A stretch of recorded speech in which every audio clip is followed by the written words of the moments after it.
I'm going to so get that I'll see it.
One, two, three. Nope. Mic check, mic check. Testing. Testing. Testing. Testing. When the moon. Testing. 1, 2, 3. Mic check, mic check. Yep, I hear it now. Can you hear us? I can't hear me. I don't know if mine is supposed to be on, but it doesn't sound like it's on. Chicky check. Oh, I don't think mine's working either. Let's do this. Let's all. Yeah. Can you? Turn 'em-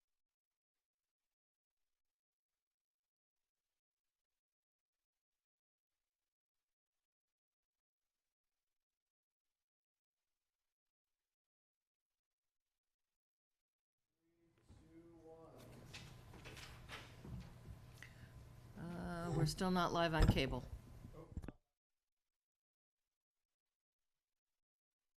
Yeah, but that's not us. I don't see it. There we go. Yolanda, you strangely look like this town seal. You've been doing this job so long. Good evening, everybody, and welcome to the Select Board meeting for Ashland for September 4th, 2024. Happy September. Hope you've all had a great long weekend, great start to the school. Hard to believe. This meeting is being recorded and broadcast live by WACA-TV and live streamed on Facebook. Remote participation is available using the Zoom video conferencing platform. Any disruptions with the video conferencing platform will result in the platform being shut down. In the event of a disruption, broadcasting will continue on WACA-TV and live streamed on Facebook. So with that, let's start with citizens' participation. If anyone is here and they'd like to share something with us, please step up and introduce yourself and your name and address, please. Hi, my name's Artie Johnson. I live at 4 Roberts Road, and I'm part of the Adopt a Street group.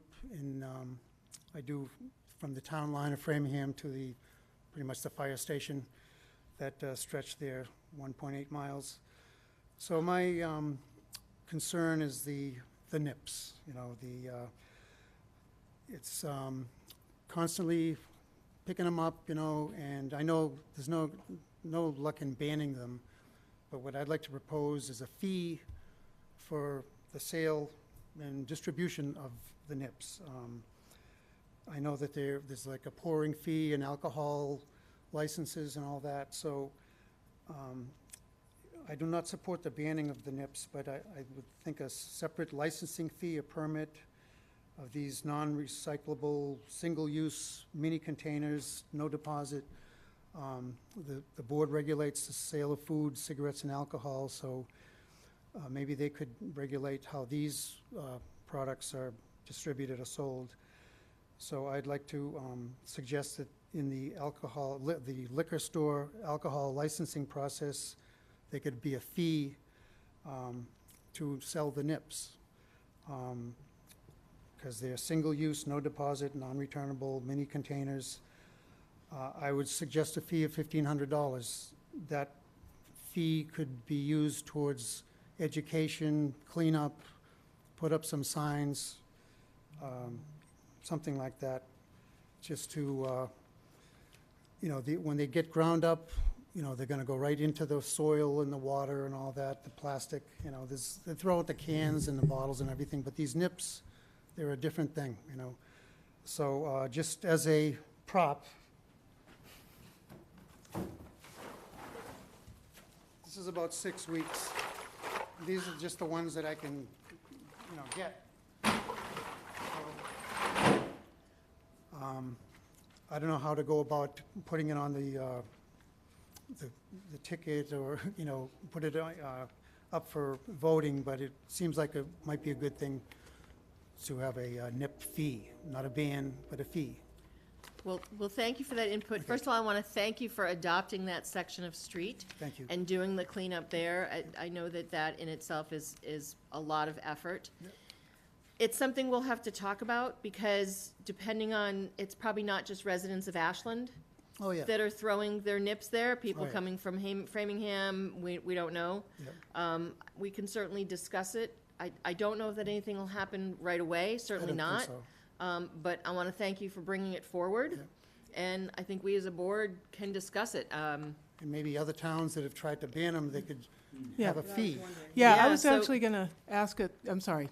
Well, I just want to say, one thing I can do is I also sit on a regional board. Okay. So I can ask around our neighboring cities and towns what they're doing, if anything, and see if we can come up with an idea together. Great.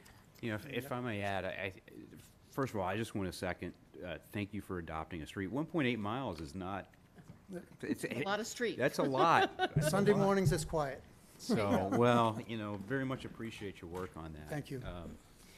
You know, spoke with- I think what we're talking about here actually is a state policy change. So I know there's been a lot of talk at the state level about banning nips, and I don't understand what the resistance is to it, but apparently there is some, probably from the alcohol I'm industry. sure from the people who distribute them and make money from Yeah, them. but if you're talking about like a separate fee or like a tax associated with that, I think it probably, that's probably more of a state law. So in addition to, you know, the local licensing authority, I would encourage you to reach out to like our state rep or, you know, Senate President Spoka or Representative Lewis and just say that this is something that you'd like to try to accomplish and see what Just, advice they have. Just one more thing, the liquor store that's down here across from the Columbus Club, I was talking to him one time, and he says, oh, you can dump them in our dumpster. Oh, that's so nice. You know? Okay. Okay, thank you. It was nice. I just actually had a question and a comment too. First off, I want to thank you for coming here and bringing this issue. I know that there are a lot of folks here in Ashland who actually care about this because my neighbors and actually you and I have had a conversation about this as well. At the farmer's market. Yep, and so I want to thank you for coming out tonight and bringing those props to illustrate how bad the problem was. In your opinion, has this problem gotten worse over the past few years, gotten better? Like, what have you just seen? I'm just curious. It seems to be constant. Okay. You know, and it's like, I think I mentioned it to maybe Joe or something, if you could fingerprint some of them, it'd be the same people in the same place, the same amount, it's just, there's the 3 fireballs, there's the whiskey, whatever's, you know, and Yep. so it's a constant thing. The syringes are down, but the nips are constant. Okay. What's your vices? Yeah. I'm curious as to really, if we ask the retailers in Ashland who, you know, sell nips, what they must have pretty easily, I would think, how many numbers, how many nips do they sell? Yeah, that's a good question. You know, and, because maybe that's something, I don't know, maybe that's a discussion we could have with them as well. But it would be interesting to see, I mean, obviously, yeah, I think 100% that there's people just passing through. Oh, absolutely. It's not just Ashland folks that go over there and Oh, yeah. toss them out, but it And would I'm be in the, interesting. You know, there's liquor stores in Framingham. Right. That's right. Yeah, on either side of us, Yeah. but it would be interesting to see how many are being sold in Ashland, because, you know, if it's not a big part of their retail, then maybe it's something that they would agree to not sell. I don't know. I want to say we've had this discussion at least once or twice. Yeah. Over the years. It's not something new. The unfortunate thing is, you know, it's what people want. Yeah. You know, they went from a pint now to a nip type of deal, you know, so those people have those issues and they need, you know, that extra boost while they're working, and they can't, you know, shoot a pint in them. Yeah. They take the nips while they're working type of Yeah. deal. You And, know, and that's always been an issue. when we spoke, Makeda, at the farmer's market, you know, I don't know if signs would do anything, you know, because it's unenforceable, you know, people throw some out the window, you're not gonna catch them. But if they just saw, you know, don't do it. You know, but- Well, I mean, yeah, I mean, just like a general sort of litter, you know, sign, litter yeah. sign, like don't litter, don't, Yeah. you know, or Yeah. something like that. Like, But maybe don't not is- nip specific, I've done but, research, Yeah. it's better to say, keep Ashland beautiful than don't, because they go don't and. they'll- Yep. Yeah, They do. yeah, And I know Michael had said, you know, that this is part of a state, Yeah, state oversight. And so, you know, we can discuss it in further too and make recommendations to our legislatures. Like, we can advocate for it too. So thank I, you for all you guys do, you work hard. Thank you. You're welcome, and thanks. and Thank for what you. You do, appreciate you coming forward. Good. it's a lot of nips. We can continue with citizens' participation? Maybe we could let you leave those here and we could get rid of them. Okay. All set? Yeah. Mark Sony, 119 Main Street. Nice. And a very relaxed, unstressed neighbor, social person, and happy to be in a house that is all common to the people there. Nice. I would like to thank you. I used to live in that neighborhood for 60-plus years. And Roberts Road is right after Hickory, it used to be called Park Street. And yes, you had a property called Bishop's Farm. And there used to be a hangout there, so that's nothing new. Glad you brought it up. But to bring back my new address, I'm getting the mail there, I'm getting everything there now, all hooked up. I'm here to thank two people, Town Manager and Joe. Thank you for the letters of recommendations. My brother is proud that Joe came through. My brother also said, don't bother the town manager, he's too busy. So I kind of said that part, I already did. And the other, we got another person, was a woman that works out of the St. Cecilia's, that was the third recommendation person. I talked to her this afternoon and thanked her. Her name is Diane Serolt. Nice. And she is a family friend from the church and gave everything. The house in progress at Hawthorne is being gutted out. Going to be tried to be sold by the end of September, October, hopefully.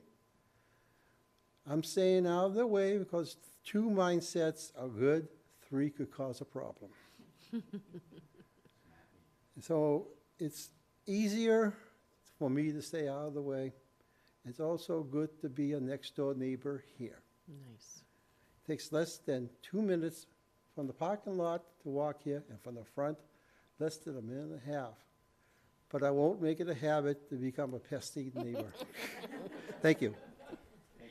Thank you, Mark, and I'm glad to hear that you're settled in your new residence and that it's worked out for you. Congratulations. That's I great. saw you walking downtown today, I think it was, and said, oh, I bet you he's moved in. Good. I'm in, and the town's happy to see me, not in one place. I gave a change the address at the town. Good.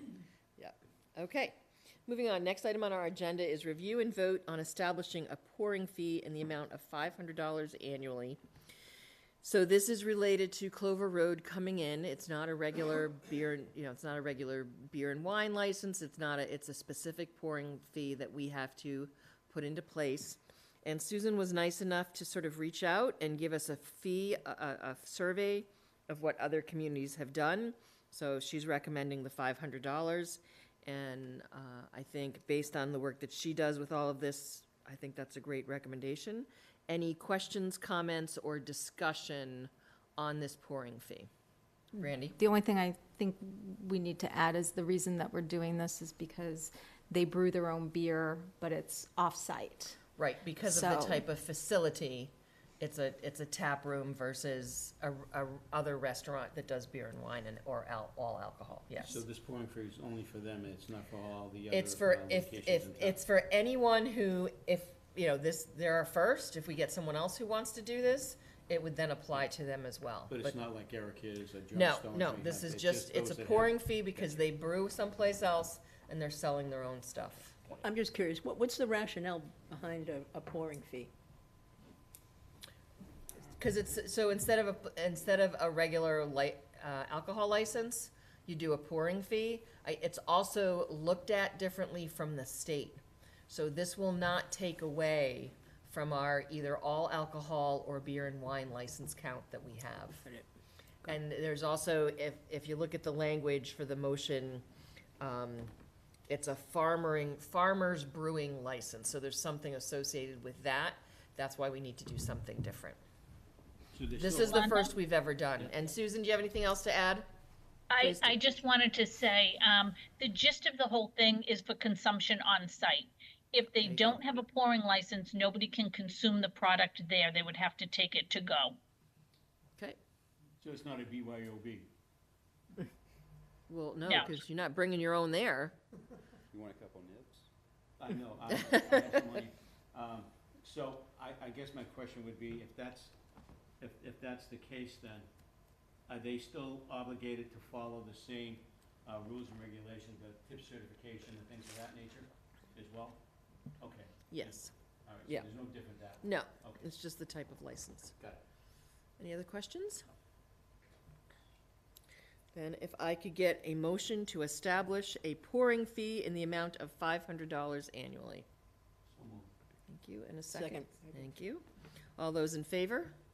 Aye. Aye. Great. I do have actually one question. Sure. So for pouring fees. Sorry, let me put the mic on. Yep. For pouring fees, because later on in our agenda, in 3 minutes, we're going to talk to Clover Road about separate licenses for malt and then one for wine. So Correct. So pouring fee is very specific as to the type of Yes. alcohol. Yeah. Yes. Okay. So they'll have actually two. Two They'll have licenses. a beer, or what's this, the real name is malt beverage pouring license and a wine pouring license. So they'll Okay. actually have to pay two Two fees, fees. Okay. one for each license. Okay. Yeah, it'll be a total of $1,000 for them, yeah. Okay. Yeah. Just wanted to. Because, again, part of it's we're setting it up because we haven't had this before. So if someone else comes in and just wants to do malt beverage, they would do malt beverage. Or if someone else wants to come and have just a wine, whatever, so. So, several years ago, there was a family that was thinking of doing the same thing behind the town hall. Right. So this would be suitable for them if they come forward to us, because they're gonna do If they're gonna on-site brew, brewing. if they're, no, I think if it's, Is it I don't know, on-site Susan, or if it's off-site? on-site brewing and serving, would it be this license? It doesn't pertain to whether it's off-site or on-site. Okay. What it is if they get a state brewer's license, the only way you can consume it in a premise is you have to have a pouring license to do so. Okay, perfect. Thank you, Sue. You're welcome. Any other questions or comments? Okay. It is, ooh, it's late. Here we go. Legal notice, and I think they're coming in. Nope, that's Ronnie. Are they on, are they online? Jamie's on. Okay. So if you are, and we're allowing people to put cameras on now, right? No, we're still not? Okay. So if you are online and if you are here representing Clover Road Brewing, you can go ahead and just use the raise hand feature so we know who you are, and then we can call on you. I'm going to read the legal notice.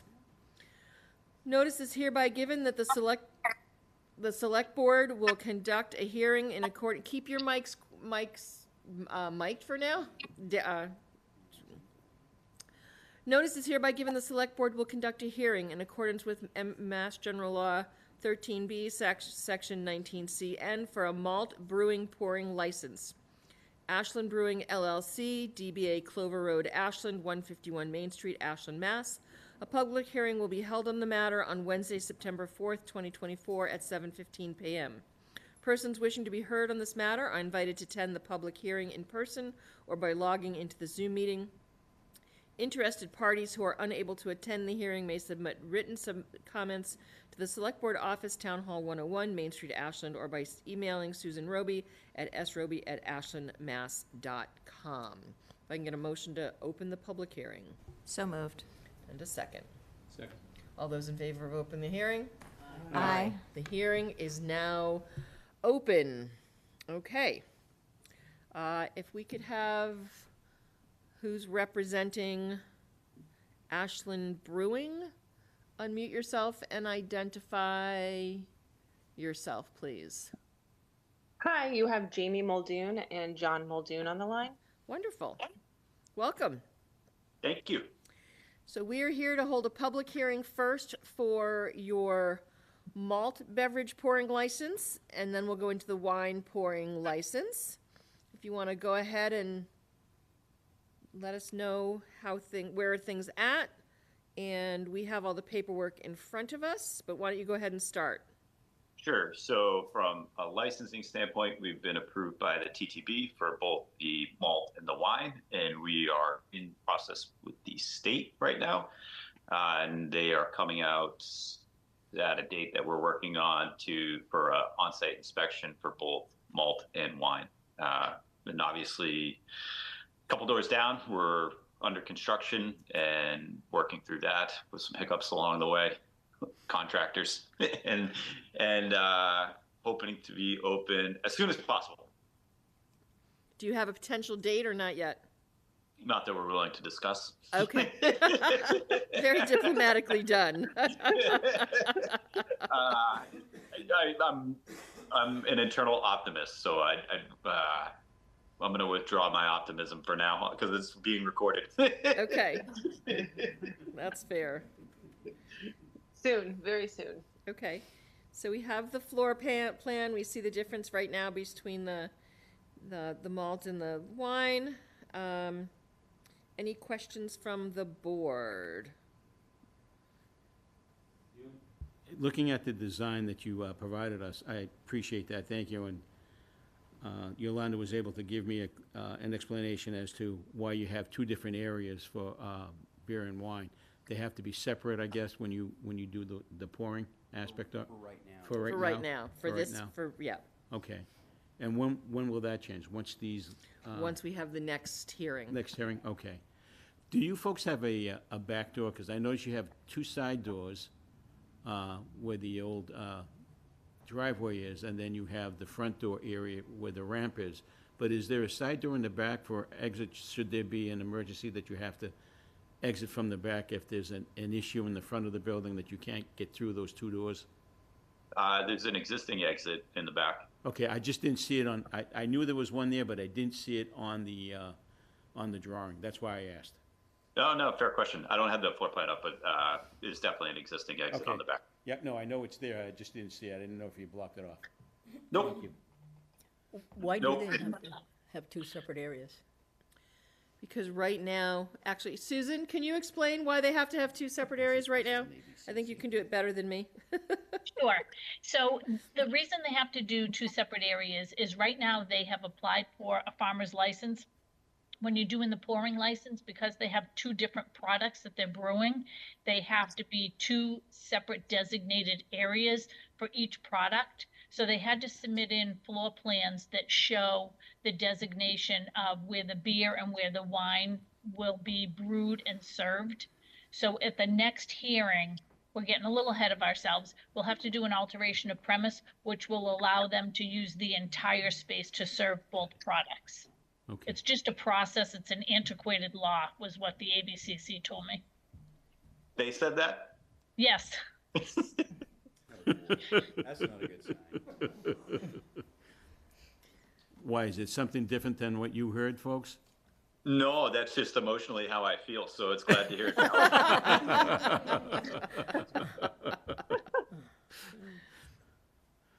Any other questions? I'm good.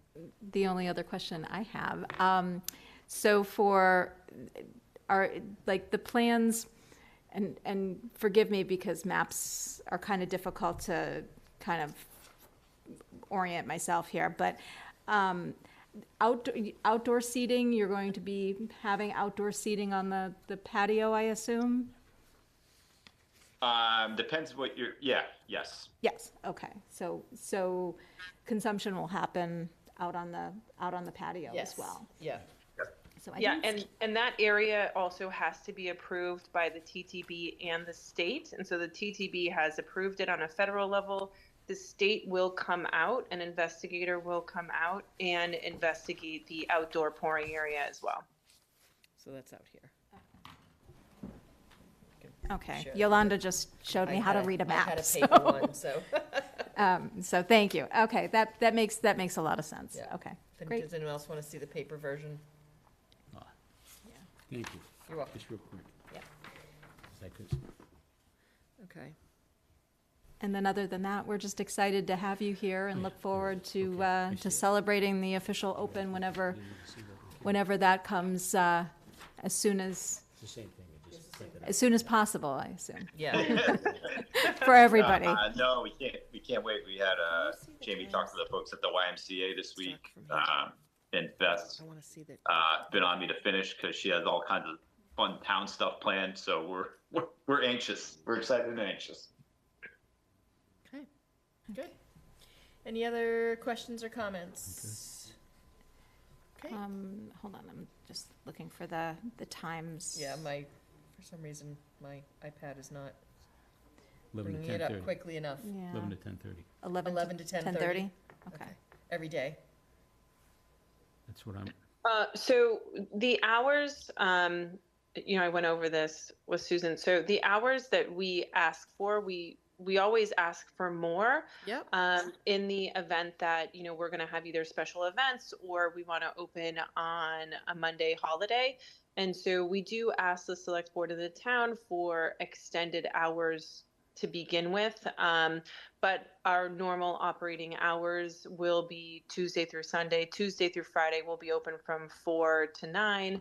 Friday we will be open from 3 to 9, and Saturday 12 to 10, and Sunday from they changed their hours then. 12 to 8. Yeah, those hours But- are wrong. So but the hours that we ask for on the application, and the same though with the state, we extend them to make sure that, we cover all bases, so that, for Labor Day, if we want to be open, we have the possibility to Right. be open for Labor Day and a holiday. Okay, that makes sense. Yep. Yep. Okay. If I can get a motion to approve the 19CN malt beverage pouring, Let's close the hearing, right? Are we closing the hearing? yes. Okay. If I can, I should do this, thank you. Any other comments from anyone else on the board? Okay. Any other deliberation? Any other input from anyone in the room or online? Seeing none, if I can get a motion to close the public hearing. So moved. Second. All those in favor? Aye. Aye. If I can get a motion to approve the 19CN malt beverage pouring license for Ashland Brewing Company LLC, DBA Clover Road Brewing, Ashland, conditional on the approval of the 19C Farmer Brewery license. So moved. Second. All those in favor? Aye. Aye. Perfect. Okay. That closes that hearing. I have to read the second one. Can you pull up the second? My technology is slow tonight. Is that the second one? Hold on. We're getting there. Oh. Maybe now's mine responding now. Is that the 7:25 one? Yeah, I need to do the 7:25 You want me hearing. to read it on your behalf? Sure, go ahead. A public hearing will be held on the matter on Wednesday, September 4th, 2024, at 7:25 PM. Persons wishing to be heard on this matter are invited to attend the public hearing in person or by logging into the Zoom meeting. Interested parties who are unable to attend the hearing may submit written comments to the Select Board's office, Town Hall, 101 Main Street, Ashland, Mass., or by emailing Sue Roby at sroby@ashlandmass.com. Yolanda Greaves, Chair. And this is hereby notice is given to the Select Board will conduct a hearing in accordance with MGL 138, Section 19B, Paragraph N, for wine pouring license. Great. Motion to open the hearing. So moved. Second. All those in favor? Aye. Okay. I don't know that we need to go any other details. It's now just for the wine license, same thing. information. One question, where will you be getting the wine from? Is that also something that you produce, or?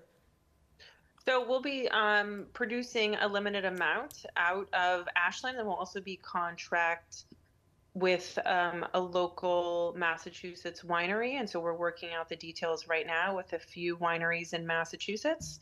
So we'll, look for details coming out soon on that. But we'll do both. We'll do limited amount from the Ashland location and also contract. Nice.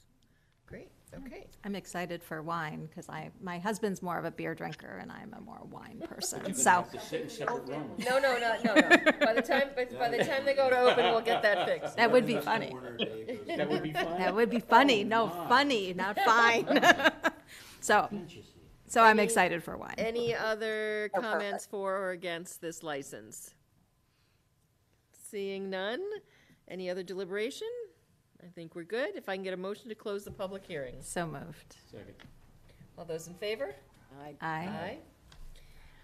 And then if I can get a motion to approve the 19BN wine pouring license for Ashland Brewing LLC, DBA Clover Road Brewing, Ashland, conditional on the approval of the 19C Farmer Brewery license. So moved. Second. All those in favor? Aye. Great. So we have those two licenses in place. Susan is in the process of doing the next step, and we've already published for the next meeting to be able to do the hearing to combine the two pouring areas. I just want to say thank you to Susan, who's been a huge help and is more qualified than the lawyer we pay a lot of money to. It's been great. Yeah, Thank you, Susan. we are thankful that we have Susan as well. Great. Okay. Any other business related to Clover Road? No, just good luck, John and Jamie, and Yeah, we good look forward to luck, seeing and you excited. guys.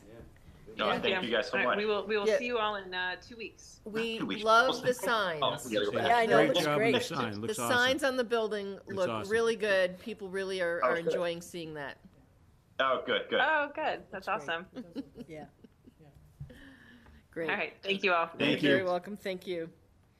Okay, we're a little bit before 7:40, but I believe we have everyone here from Fish and Game, so we can discuss this. You're looking to host a fundraiser on Saturday, October 5th, from 5 to 11. You're requesting a one-day extension of the serving area for the outdoor pavilion. So who's going to be speaking on this matter? If there's multiple of you, if you could come up to the podium and we can have a discussion.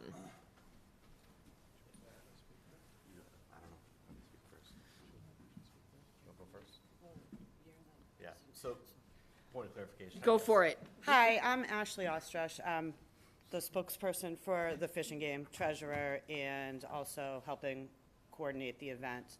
However, these two are holding the event. Good intro.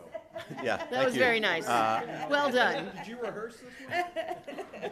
I'm Jamie Tripp, 61 Pine Hill Road in Ashland, and my partner in this event that we're trying to plan is Tim McKay. McKay, 14 Tybman Road. Yeah, so we are the ones running the event, but we're looking at the venue to be at the Fish and Game Club. So that's kind of why we're both here. So And what is the event? it's a fundraiser for flag football, girls Ashland High School lacrosse, and girls Ashland varsity soccer. So trying to bring some funds together for the girls and the flag football program. Okay. Good. So you're requesting, so basically your typical license is noon to 10 at the Fish and Game. Correct. And this event, you want to hold it until 11. Correct. So we need to extend it by 1 hour for that day. Okay? You're not changing where on the site you're doing anything. It's the same footprint that you've showed us, and Generally, we would like to request that we could possibly serve beer in the field area.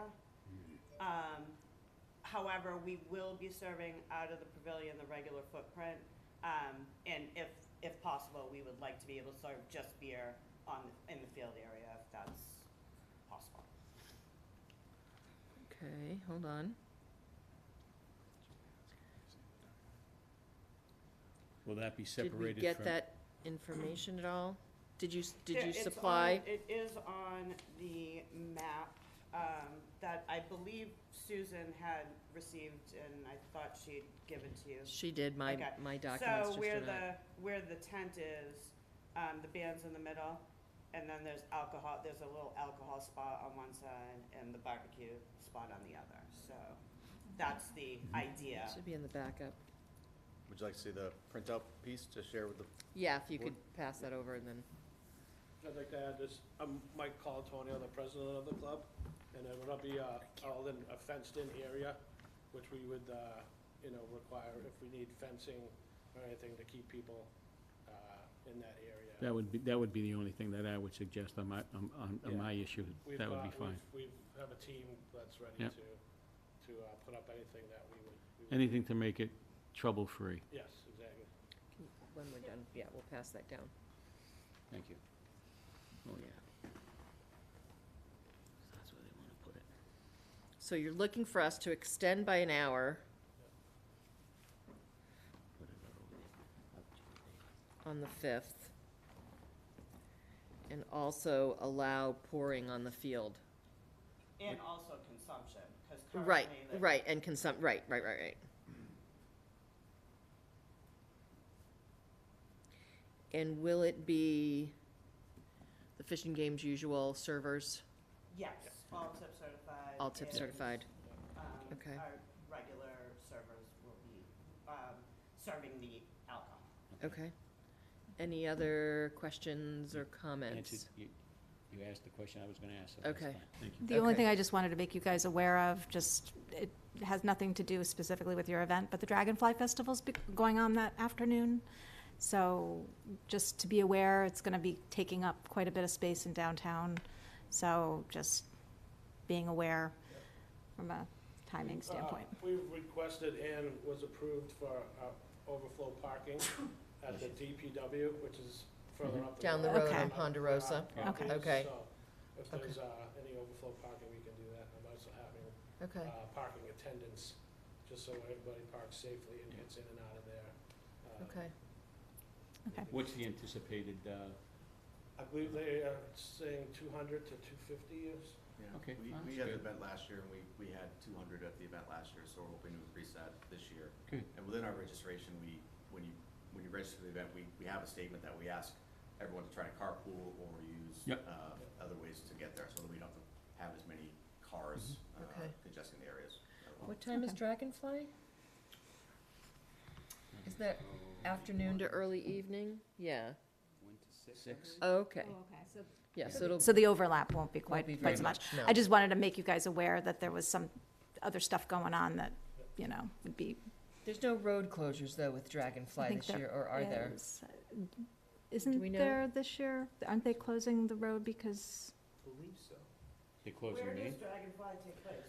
Corner Spot, Historical And Society, the Ocean House. the Ocean and House, and There's a third There's a third spot location. this year. by the library? I'm not sure. I forget. But they've So, expanded Dragonfly. It's all downtown, which again is But not. your event is from 5 to 11, Yes. so Okay. we'll just have to, I don't see- what I I don't see any recommend is carryover. reach out to Beth Reynolds to find out information about Dragonfly Festival. Yeah. So she'll be able to give you better information and if there's road closures and things like that. Yep. I have a quick question, because I saw it on the news tonight.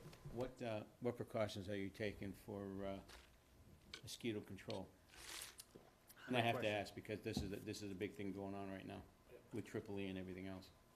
We do regularly have the state sends a team of mosquito guys, Yeah. and they have been on our property. I can't tell you exactly how many times, but I do see the guys there all the time with Yeah. the trucks, and Okay. I've been in contact with them and just to say, hey, if anything comes up, please come to me and tell me if you find anything.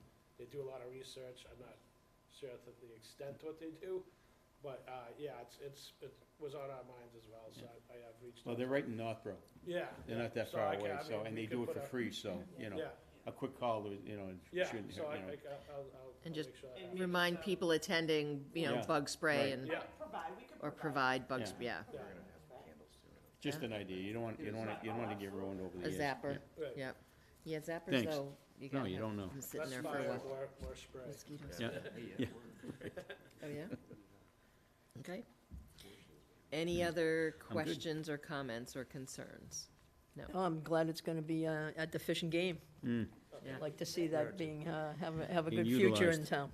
nice. Okay, if I can get a motion to extend the Ashland Fish and Games liquor license for Saturday, October 5th till 11 p.m. and allow the consumption of alcohol on the field and that there is a fenced-in area designating where that is. So moved. Second. Any other questions or comments? All those in favor? All right, Aye. And opposed? Good luck. good luck, folks. Sounds like Make it's gonna be lots a of lot money. of fun, Make so lots good of luck. money. I'd like to add, Susan always helps us out as well. Yes. She's a good one. She is. She helps a lot of people. Glad I did a review last week. How much money did you make last year? Yeah. Oh, you're very welcome. Rob, thanks, buddy. We appreciate you guys being. Oh, nice. Oh, that's nice. Hoping we can double that this year. Wow, Good. per team. We Wow. only Good. had to rent a 50 by 100 tent last year because it rained that Oh, day. yeah, that's right. Oh, yeah, For $3,000, so. yeah, yeah. Welcome to what we do for Ashland Day, same thing. I'm hoping that we can avoid a large tent this year. Yeah, Yeah. I hear you. All right, good luck. Yeah. Good luck, guys and gals. Good Thank you. luck. Thank you. Pray for good weather.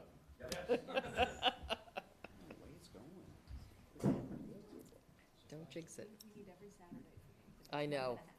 I mean, it could be like it was today, or even like it was on Monday. It was gorgeous. Ugh. You're due one. Yeah, you definitely are due one.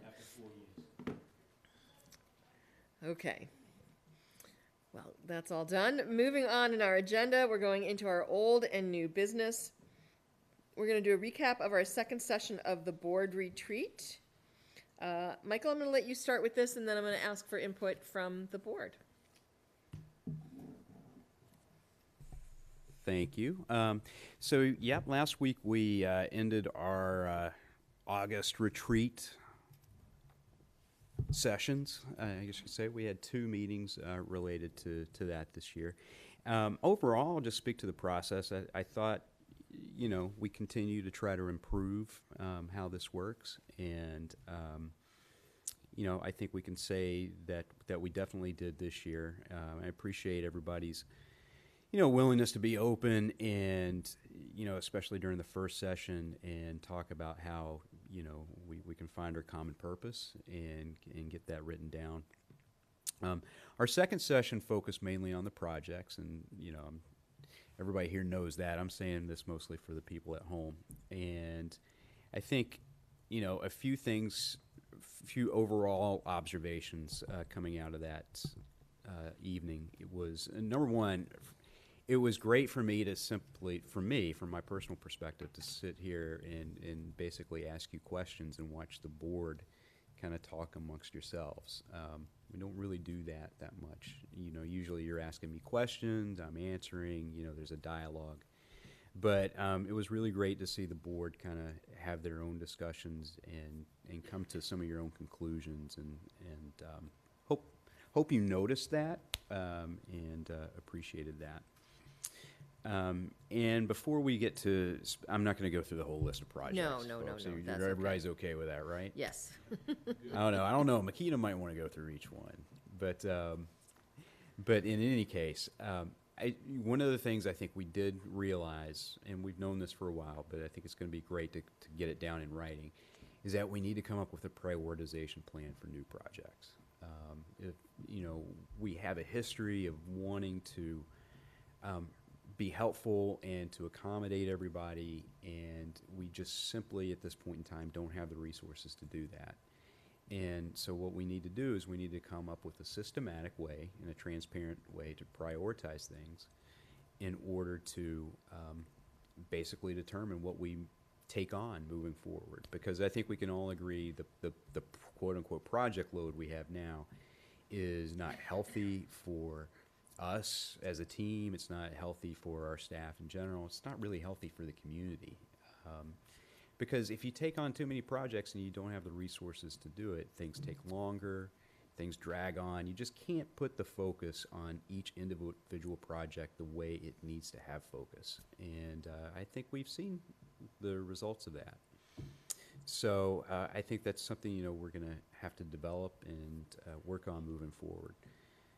And then, you know, going to specific projects, I will only mention the fact that we pretty much kept everything on the list except for a few smaller projects. And I think the key decision that was made was that we were going to, aside from hopefully later this year, doing some repairs on the exterior trim and painting of the Valentine house, we're going to put that project on hold for right now. It is a big project. Number one, just coming to an agreement as to what we want to do with that. And there's so many different parties involved. So we have the state, we have that conservation restriction that was submitted last July that's still at the state.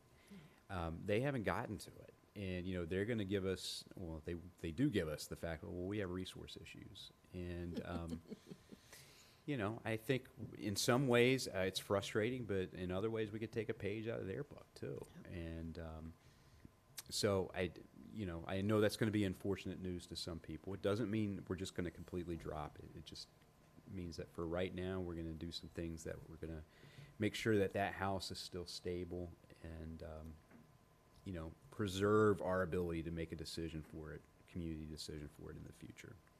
And so that's just related to projects. And then the third kind of overall theme that really kind of spanned over, I think, both nights was this issue of communication.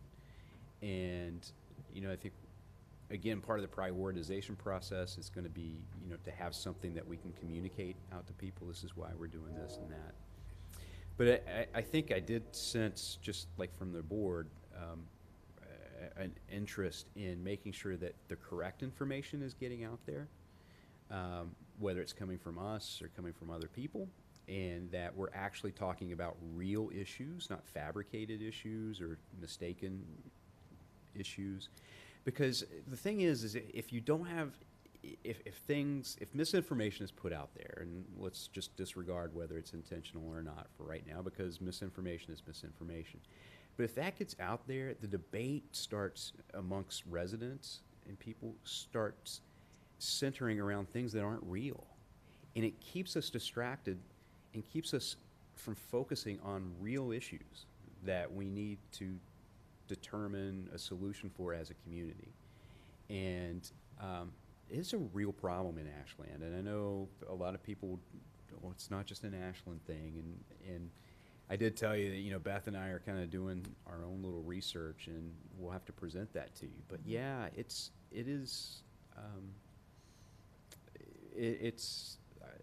I wouldn't say that other communities aren't facing it. It's just I'm not necessarily sure we're the rule. I do think we're the exception in some of those cases. So I think that's about as succinctly as I can put it. Great. Feedback from the board, comments on the process, on the discussion, anything you want to add, or? I found the whole thing to be, you know, very informative. I feel like I learned a lot, you know, and so it was very positive in that regard. It was amazing to see the progress and the things that have been done in this community in the last 10+ years. In terms of the communication piece, I think we all really want to figure out how to, you know, get our arms around that.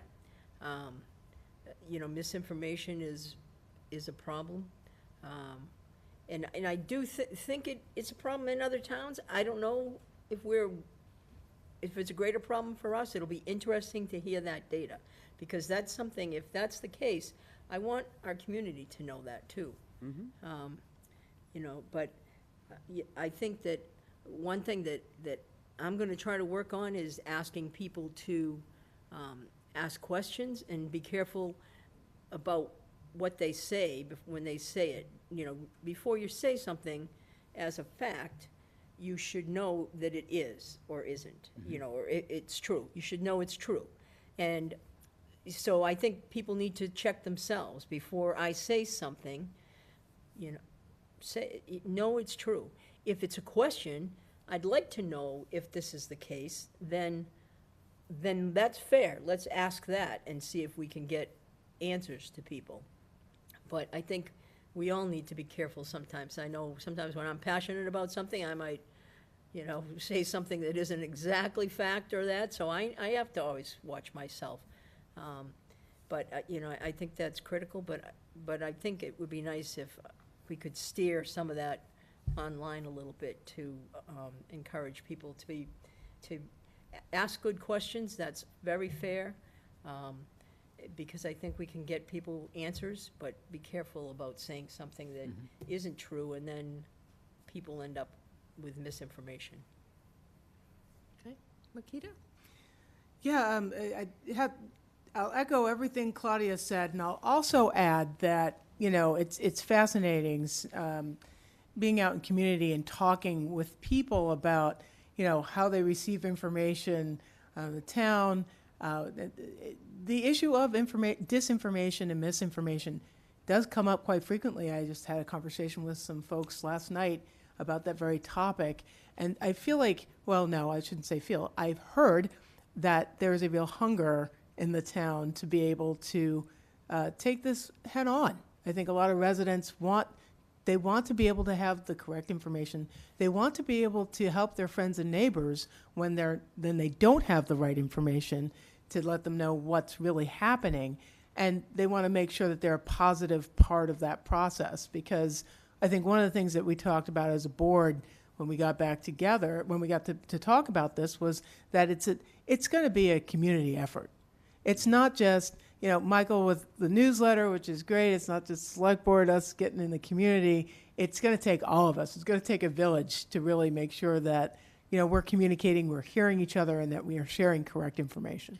Makita, I'm curious, the people that you chatted with, where do they currently get their information, if they get it?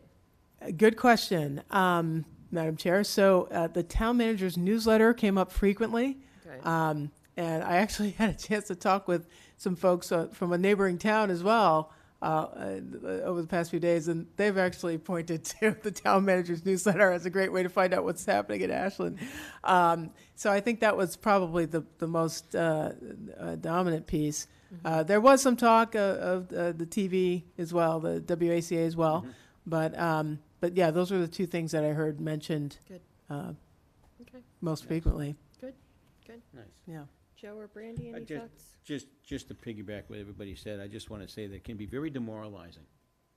You know, when you put a lot of heart and soul and effort into doing something, and then a group or an individual provides, you know, bad information or false information, and that gets out there, and people tend to believe that and not call or ask those who are involved head on with it. So it can be very demoralizing, and that's when differentials happen with different things, with different groups, and it becomes an issue. And now you don't know who to believe. You really don't know who to believe. So again, Michael, you know, sending out that information and providing that information is great. Doing the, you know, the office hours is another thing. You know, but it's the people's interest, what they're interested in.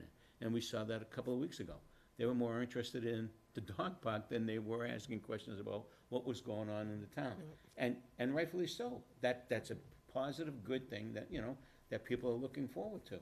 So you don't want to belabor the negative. You always want to accentuate on the positive and enjoy the town and the things that the town provides, as long as it's, you know, with the correct information. That's all. And it's a shame that some individuals do that, whether they do it purposefully or they do it unintentionally. But it's just sad. Yeah. Okay. Brandy? So I think our conversations were really great. I think that, it's funny because we set aside, 2 hours for it, and it kind of bled into 3.5. Is that what it was? I thought it was Yeah. more I like should 4. never have brought the food. I should never have brought the Once you food. brought the snacks, I and we know, were all good to I know, go. I know, snacks. Note to self. So a public thank you to Catherine Bird who furnished our snacks for us. Yeah, she did call me the next morning and be like, what happened? So, Was it just me? but the discussion was good because I do think we don't get enough time to really do a deep dive into some of our some of the issues, and that's what's good about a retreat. I mean, we only do it once a year, but it's really a working session for us to really dive into something that's not just a overview of an issue. And I think that I'm looking forward to really kind of going into the communications discussion more in depth. I think that we've come a long way as a town in our communications. I think back to when the newsletter used to be something you did once every few months, whenever, like literally, because it was something that you knew was important to get information out there, but it's a lot of work. So it's a lot of work for our communications team. And a lot of work for you and the staff. So, we appreciate that, but it will be a good discussion to kind of go into that more and figure out other ways that we can communicate. I do think that, when we talked about our priorities and our projects, I would like to have that list that we talked about and have it at an open, our meeting was open, but like a public discussion about that project list and talk about that a little bit more.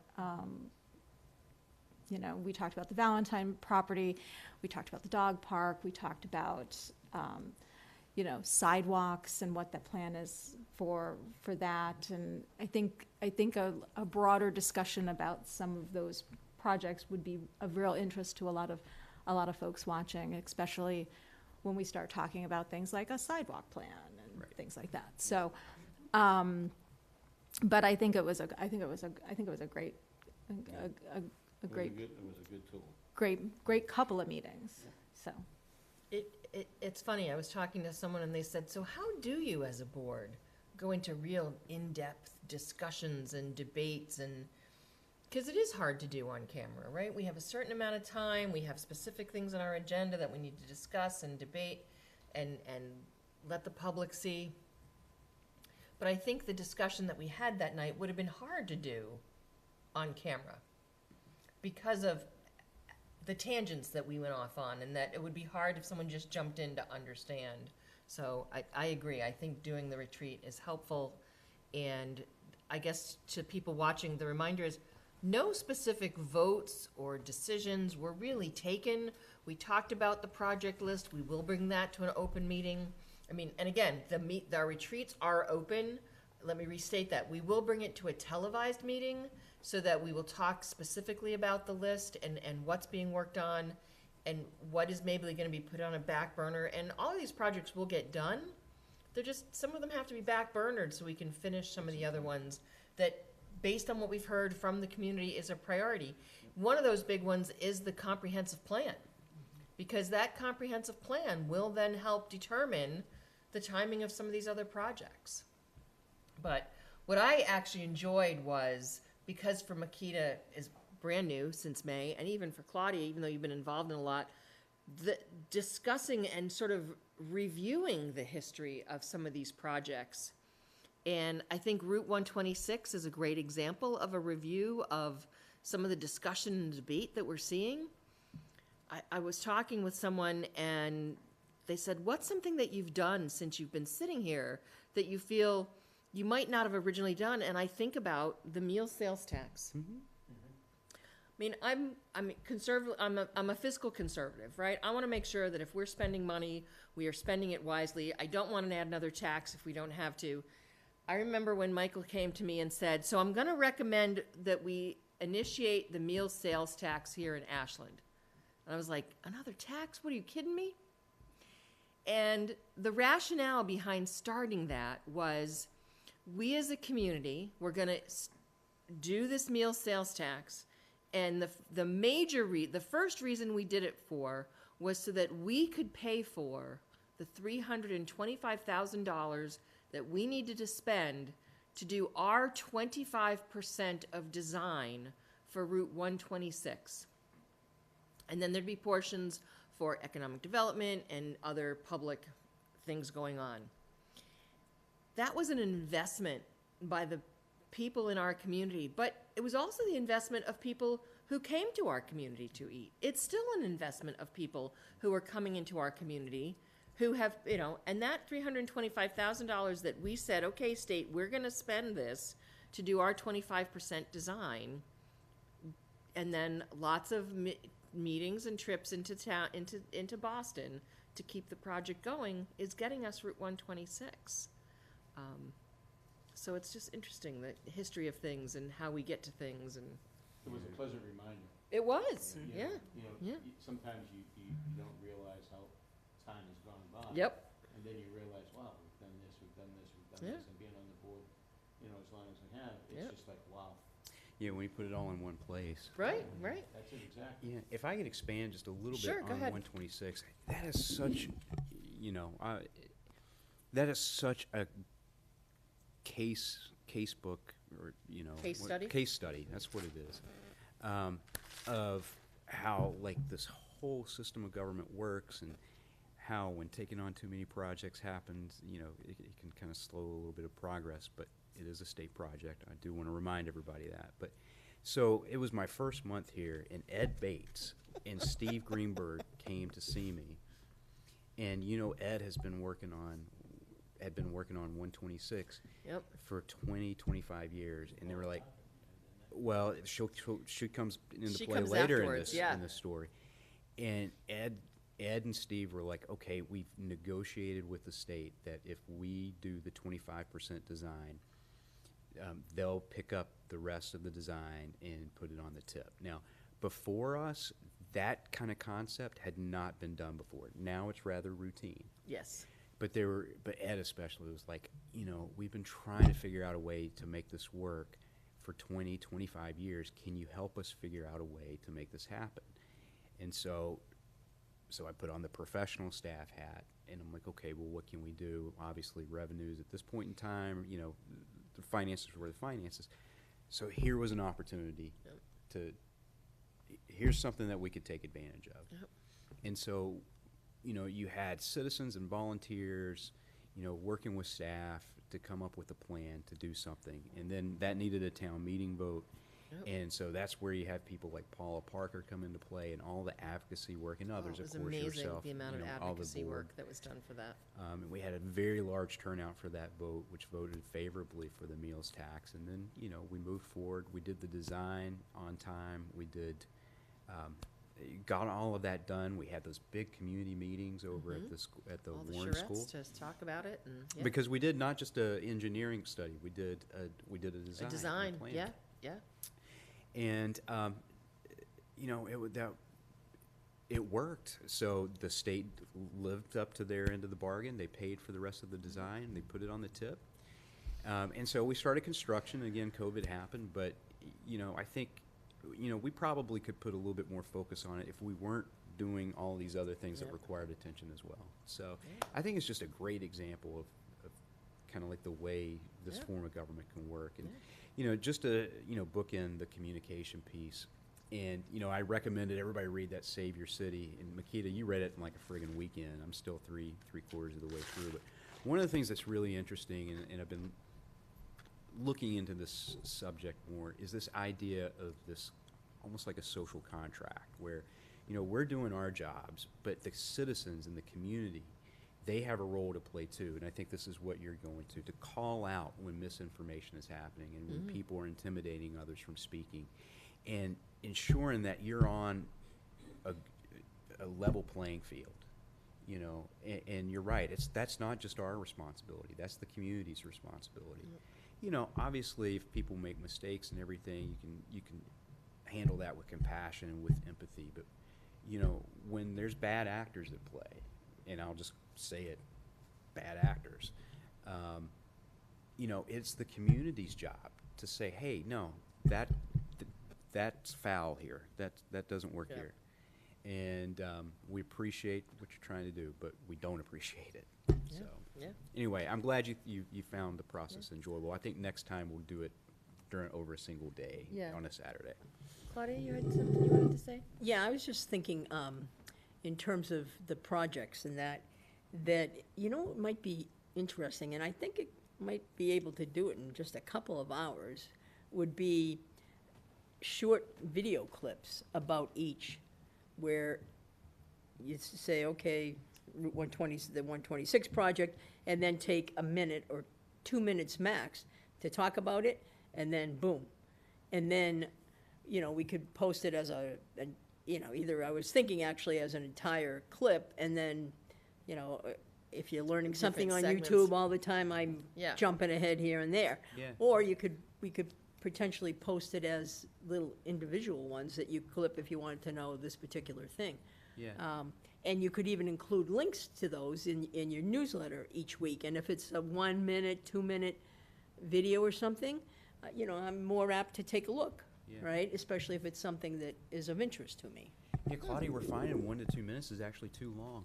I mean, people like those 20 30 second, seconds, 20 20-second, 30-second It's really clips. amazing. But what I mean, I don't want to say what's happening with my attention span nowadays, thanks to our friends at Instagram and such. But I think, Claudia, you're making an interesting point. One of the things that we did talk about was having another meeting around communication. Brandy mentioned that as well. You know, being in IT, one of the things that I like to do is make sure that, you know, we're very close to identifying the aspects of the issue, and then we'll solution after we have identified the issue and have specific solutions around that. So I'm looking forward to using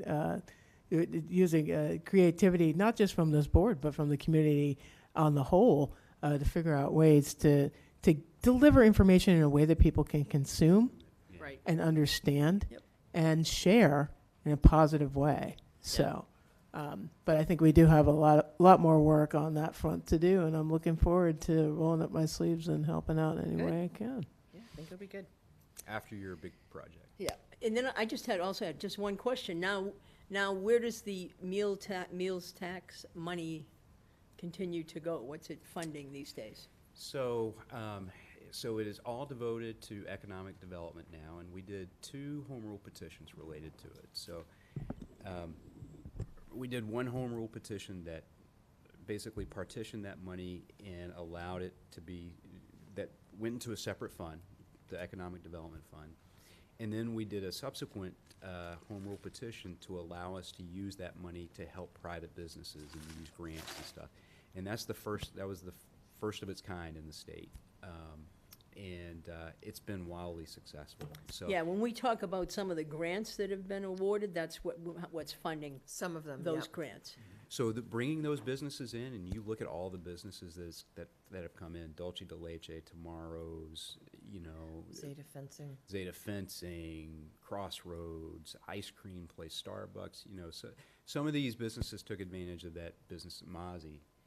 You know, and again, the whole strategy for our economic development program, you know, somebody had made a comment that it's about building new buildings. No, what we wanted to do is take some of these vacant and dilapidated buildings, like the Blockbuster building that sat vacant for how many years? Right. Overgrown and stuff. Yep. And Dairy Queen, how long's that? yeah, and turn those into Tomorrow's. Papagino's. the old Papagino's, a Telecom building before Yep. Steve and before, you know, helped. Yeah. And so what you do is you make a small investment of town funds, you know, $20,000, $30,000, and that sometimes closes the gap and allows a business to actually come here and then invest, sometimes in like the case of Dulce de Leche, hundreds of thousands into these spaces and bringing them back to life. And so you're not only bringing new businesses into town, you're also taking spaces that have fallen into disrepair and might not be good examples of a community's value, and you're turning them into great spaces again. The Blockbuster is just probably the most prominent example because it's right on 126 and it was standalone, and God, it was bad. And to see what Mozzie turned that into, and it's unfortunate that they got an offer they couldn't refuse at Right. $3 million, and they decided to sell. And so we do have Chase, which coming in, which I think they're going to be a great partner. But again, that's what that's used for. And yes, when we started the meals tax, we were putting money towards like $7,500 towards the library, $7,500 towards the community center. And there was something But else. those were monies that were. They needed it at utilized that for point, right? programs and stuff too, so it wasn't like it wasn't helping the community at all. Exactly. Yeah, they but were they That were was necessary. at the time when we needed it, Well, when we right? We needed it, right, haven't 'cause we didn't needed have the those economic funds at the development. time. We haven't needed the meal sales tax for those No programs. No, we've been able to right? put That's why we more made money. the decisions. It's not that because we just took it away from them. It was because it was decision that by bringing more businesses into town, we'd be, these other organizations and these other departments would still be funded without those dollars. Yeah, and as our finances have gotten better, we've been able to put more money into that. If you look at our Council on Aging budget now compared to where it was in 2015 when it got that $7,500, it's significant. Like we've added activities coordinator, part-time van driver programs. It's great. I guess the other thing that sort of this discussion has made me think about is, as a government, we have to be fluid. Yes. Right? We can make an initial decision about why we're doing something, but part of our job as the select board, working with you as town management and working with other boards and committees that are making political and financial decisions, is we have to be fluid about what we do. We can't strictly say, okay, we said it was going to only be used for this, and then only do that, because at some point they don't need that anymore, because the general budget can help pay for some of these things. So I think for me, as I've been sitting here, is that understanding of government and how we do things is fluid. It's not, okay, this is what we've signed on to and this is what we're doing forever.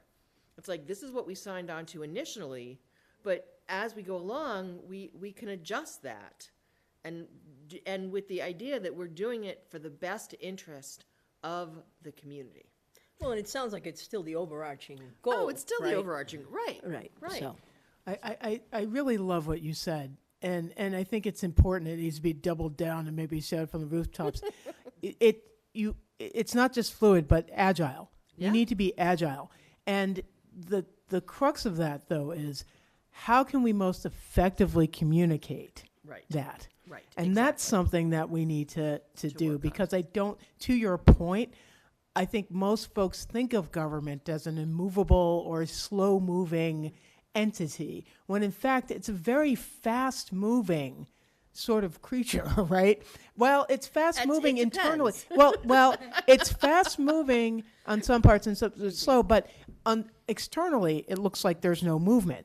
But if you go underneath the surface, there is an enormous amount of activity going on at all times, and that's something that I don't think most folks who don't, do government on a regular basis, that's where I think a lot of confusion and a lot of misinformation and disinformation arises from. So I think if we can figure out a way to illustrate that point, I think we're going to be like halfway there. Just my humble opinion. Yep. But great point.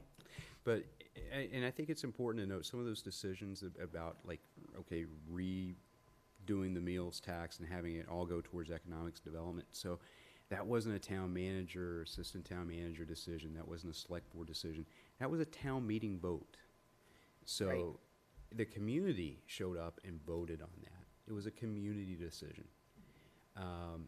And I think that's also an important thing to hit home too, because I think sometimes the way people portray things, especially like the meals tax, is it's almost like it was a staff, the evil staff, decision or something to that effect.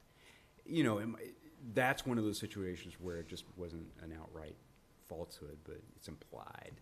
Yep. And I think it's important to know the community voted for that. But the discussion specifically for that meal sales tax was they brought up the first time it was discussed. Right? There was no then follow-up of, to your point, when changes were made to how we're going to use that sales tax. That was not brought up. Oh, yeah, because Right? the omission of that Yeah. did not fit Okay. the argument. I do think that, there have been a lot of new people that have come into Ashland over the last 10 years. So, when we talk about the meals tax, what year was that? 2013. Okay, fall of so we're talking 2013. 11 years ago. Yeah. And so, to the point of being flexible and changing and things, and to Makita's point about communicating it, I think we have to keep reminding people the sort of what we're doing. The interesting thing I would bet is that if you at the farmer's market this Saturday, if we ask people, what do you think the meal sales tax get used for? How many of them will even understand that the meal sales tax is a tax that comes to us and are even aware of it on their bills? People aren't aware of it. Right? That's the other part, is that the majority of residents, I would say 10% of residents have a really good understanding of what we do. I think you're generous. I was going to say, I think you're generous with 10%. Okay, so I'm going to say 10% because I'm going to just. You're an optimist. I'm an optimist. I would say 25% of the residents probably have like an idea of some of the things going on in town. But, then you're talking like 65% of the population that may know about one thing or another thing just because downtown is under construction and they have to go through a detour, and that's how they understand what's going on in town. So, I think we do an excellent job of communicating what is going on right now. But I think to the point that, Makita was making, we have to approach things from a different perspective, that like not everybody's going to have the history that we have. Think about probably 3 years ago when they started doing the work on Route 126 and the roundabout was starting to be worked on, and people are like, a roundabout? Why are they putting a roundabout there? Right. Who made that decision? Well, if you go back 8 years from there, when we started doing the design and having the discussions, but if you just came in town 3 years ago or 4 years ago and you're seeing this roundabout, you don't have the history. You weren't at those charrettes where we talked about it. So to your point, right, people don't have all the history as to why we're where we are now. And they don't, and more history, yes, and more important or just as important, context. Yeah. History is part of that context, but not fully of that context. So I think, to Brandy's point, to your point, to everybody's point here, I think we're talking, we're saying the same thing.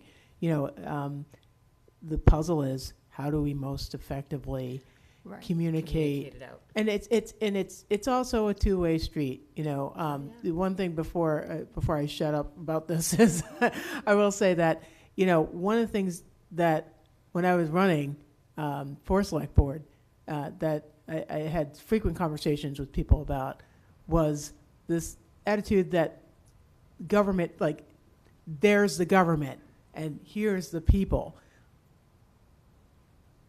We are the government. We citizens are the government. But in my mind, there's no separation. So I think this is a joint effort, between residents, staff, all of us who make the composite parts of this thing that Ashland, this beautiful town Ashland, that we're trying to improve together. So I think that's the spirit that this board is entering these discussions in, and I'm really looking forward to continuing that and working with folks to make that happen. We might be excited about another meeting. We might.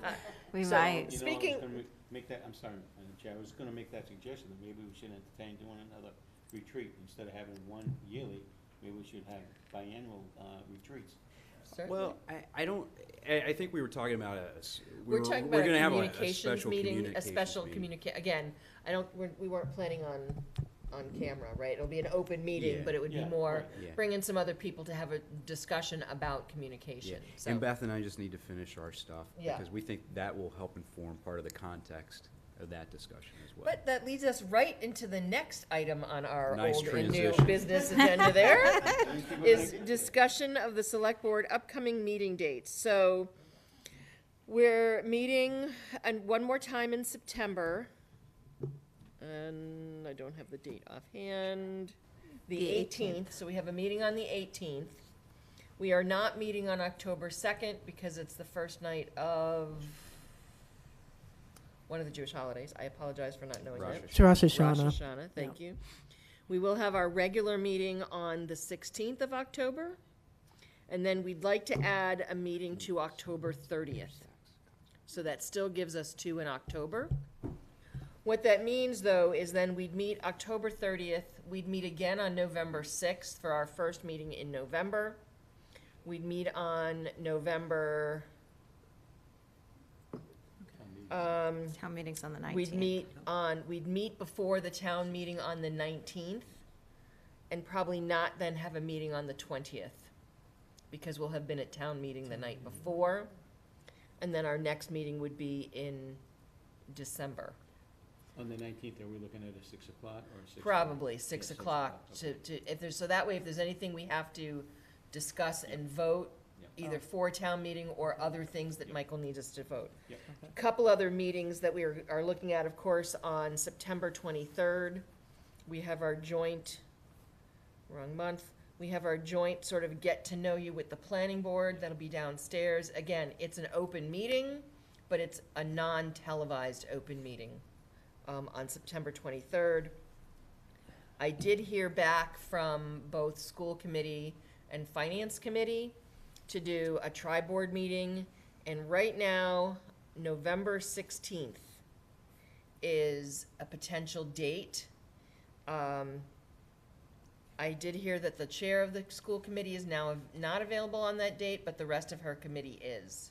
So we have to determine if we want to do it that date, 'cause November 16th? November 16th. It looks like that's a Saturday? It is a Saturday. Okay, It was okay. gonna be a Saturday morning, Okay. 9 o'clock to 9 to 11. 9 to 11 probably.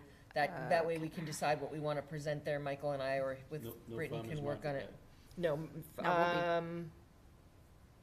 I don't know. Oh, the Even, holiday and even if it is, it's not.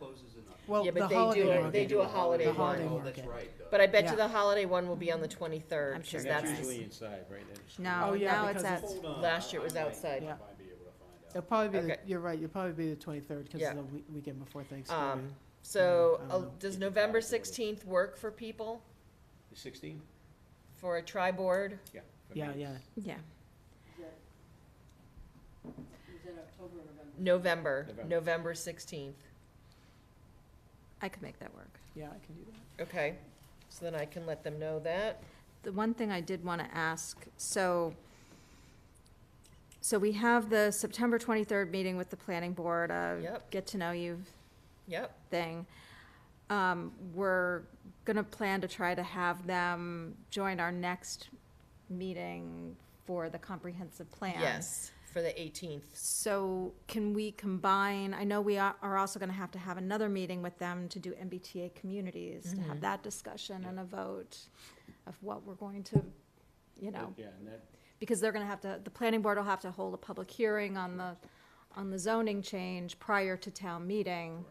So, is there a way that, like, could we combine MBTA and comprehensive plan at our next meeting? So we have one less joint meeting that we're trying to coordinate? Like, I don't know, I'm asking the question. I don't know where planning board is on MBTA zoning, so, Well, it's the four-person group, yeah.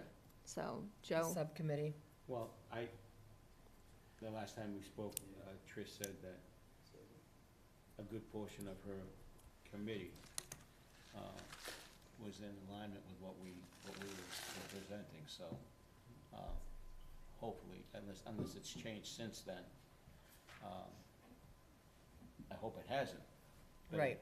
But I just don't want it to get overbearing on people, you know, Okay. to break down the I'll discussion. talk to Trish Yeah. and see what she's thinking. Okay. I'm just I just- worried that we're not gonna get all these meetings Well, in because the other time. thing would be that, because their meetings are the 2nd and 4th Thursday of the month, Yes. so, I'm just trying to be sensitive to everybody's schedules. Yeah. Because there's a It's lot it's of highly meetings. unlikely that I'd be able to attend on the 18th. we have. just that on deadline the that we September. have to On the follow. 19th? I'm saying on the select board meeting scheduled for the 18th because I'm traveling. Oh, okay. Oh, okay. I just wanted to, I think Oh, we I had think you discussed had that. told me that Yeah, already. before Yeah. the summer, but, Yeah. yeah. Okay. Okay. Yeah. Okay. Frequent flyers. What's the latest we can do joint with planning board on MBTA zoning? And should it be before their public hearing, most likely? Has to Has to be. be. It has to be. It has to Okay, I figured, but, I don't see it now. I don't think the advertisement has gone out yet, so Okay. we can have a public hearing right up to the date of. oh, okay. Once it's in the paper, we can't make any changes. Yeah, because they can do the hearing even after the warrant's closed.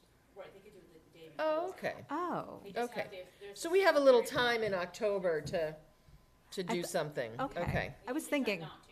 yeah, I was thinking like we had to have like our plan and then have it basically what would go in front of the planning board for their hearing before the warrant closed. You should have your meeting, yes, so no changes to the zoning article can happen after the warrant closes. Yeah. And so really after, usually, just sort of where we are in timing, usually whatever is put into the paper for the hearing, unless we have enough time to have a second hearing with the posting requirements, we can't just change it. And so once it's in the warrant, And we'll be It's not closing the town meeting warrant, mid-October is so what we're like at the hoping. October So- 16th meeting? Mhm. Okay. Yeah, the special town meeting requires 2 week. 2 week. 2 weeks in advance. Okay, Yeah, and the and- 16th is 4 weeks, that gives us some extra. Okay. We always build that extra time. Yeah, no, it's good to have extra time. Okay. I will reach out to Tricia and see what she thinks if we do comp plan and MBTA zoning on the same night in September, the 18th. Okay. That may be 6 o'clock meeting. Maybe open late night. Maybe so, Well, depending upon what the appointments. Well, it depends what else we have to put on it. yeah, I don't have a full listing. I Yeah, mean, that's there, okay. there is a way to accomplish all this, but There is. we would all kind of have to adjust kind of like our, kind of the way we approach these discussions, I think, for Okay. lack of a better term. And then when did you think you wanted to do the communications discussion? Let me check in with Beth and see Okay. how she's doing on Okay. on her piece, and then, yeah, we'll get Okay. back to you with the time. Okay, good. Okay, I can get the timeline too, Pete and Alvaro have laid out the timeline for the hearing. I thought I had it, I can't find it. but okay, I if can you get- could and I'll forward that it to you guys. everybody, that'd be great. Okay, And the good. farmer's market in November is the 23rd. Okay, perfect. Okay, so we'll plan on the 16th for the tri-board. Wonderful. We can talk about all the money we're gonna spend at the market There we go. next week. So just a couple of reminders, Stone Park Music Festival Piano Competition is scheduled for September 7th with a rain date of September 14th. Can I add something to that real quick? Sure. She's looking for volunteers to help out that day. Okay, So, to set up and clean up at the end of the recital. So if anybody's interested, get a hold of Grace, her name is on all the all the advertising and Yep. stuff, okay. Thank you. Yep, thank you. The Ash Hop Porch Fest is also September 7th from 2 to 6 p.m. Different locations in Ashland and Hopkinton, and then it finishes at the corner spot. So all kinds of information you can find about that.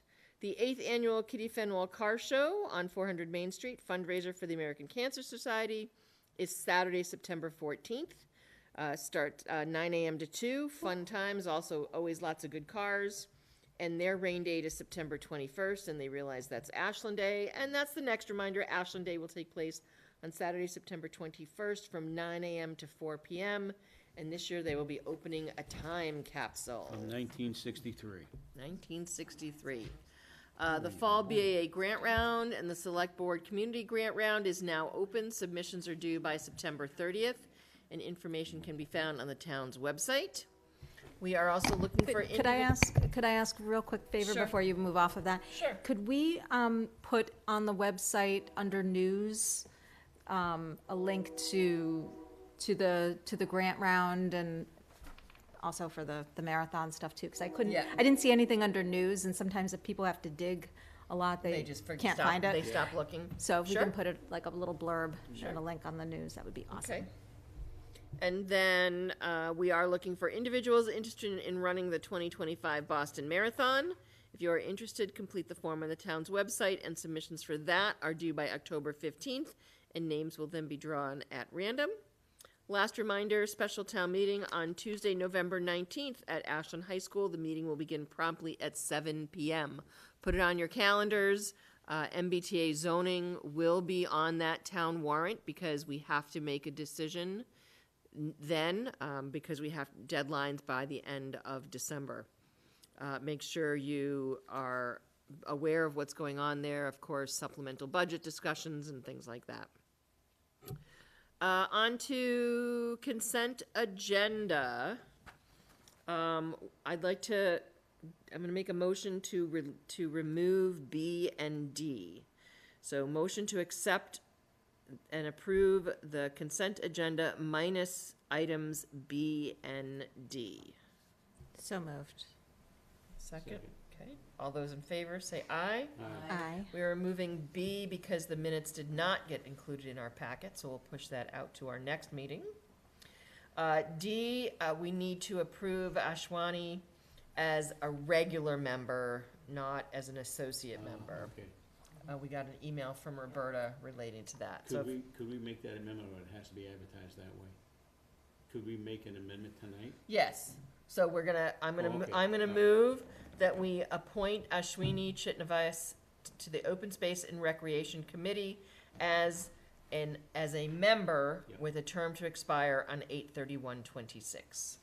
So moved. I'll second that. Great. All those in favor? Okay. And I believe that's everything on our list. We now jump down to town manager's report. Michael, you're up. Just before Michael Oh, jumps in, sure. I did find the timeline. So, Okay. I think what the planning board had discussed at their previous meeting was that they were hoping to sort of backtrack from their public hearing in October 10th is what they were hoping. So their Thursday meeting before we close the warrant. Okay. And so that would require them to get it into the newspaper by, I believe, the 19th or the 20th of September. So the 18th, I Okay. think, is sort of where we would have to have a conversation where any changes might need to happen. So once it goes into the paper, it goes in verbatim. We were waiting to hear back from Lisa, some of the verbiage, making sure that. Yeah, I know Peter was down there today talking, so I'm sure he Okay. has some of that. Yep. So September 18th. that September would- 18th. If we can do comp plan, I would say recommend we start with comp plan and then going to MBTA zoning. I think that's going to make the best. Because we're going to need to have that discussion before it gets advertised. It makes sense. Okay. Good. Michael. Yeah, so just under priority project updates, before we get into like some infrastructure things, this is mainly for the people watching at home. I know there's been a lot of questions, like what's going on with the 40B projects. And the fact is that it's still with Mass Housing. Mass Housing's still doing their review process. And again, before anything moves forward at the local level, Mass Housing has to issue what they call a site eligibility letter. And so they go through a review process before doing that. And so it's still in that process, and it has been for the last few months. So that's what's going on with those. Priority projects like the infrastructure things, I don't have too many updates except, we did have a call yesterday, Yolanda and I, with the 126 folks, MassDOT specifically, and this was a meeting put together by Dennis Giambetti on behalf of Senate President Spilka, and who is in attendance, as well as Representative Lewis. And we got some very, very good updates. I think I'll just start with some of the problems. So moving forward, what we're finding a challenge is that this is, I don't think any secret, but Verizon has to move their lines from the poles, and then Comcast can get in and move their lines. And so once those lines are moved to the new poles, we can take those old poles that are in the middle of the roadway out, and that kind of unlocks a lot more work that needs to be done.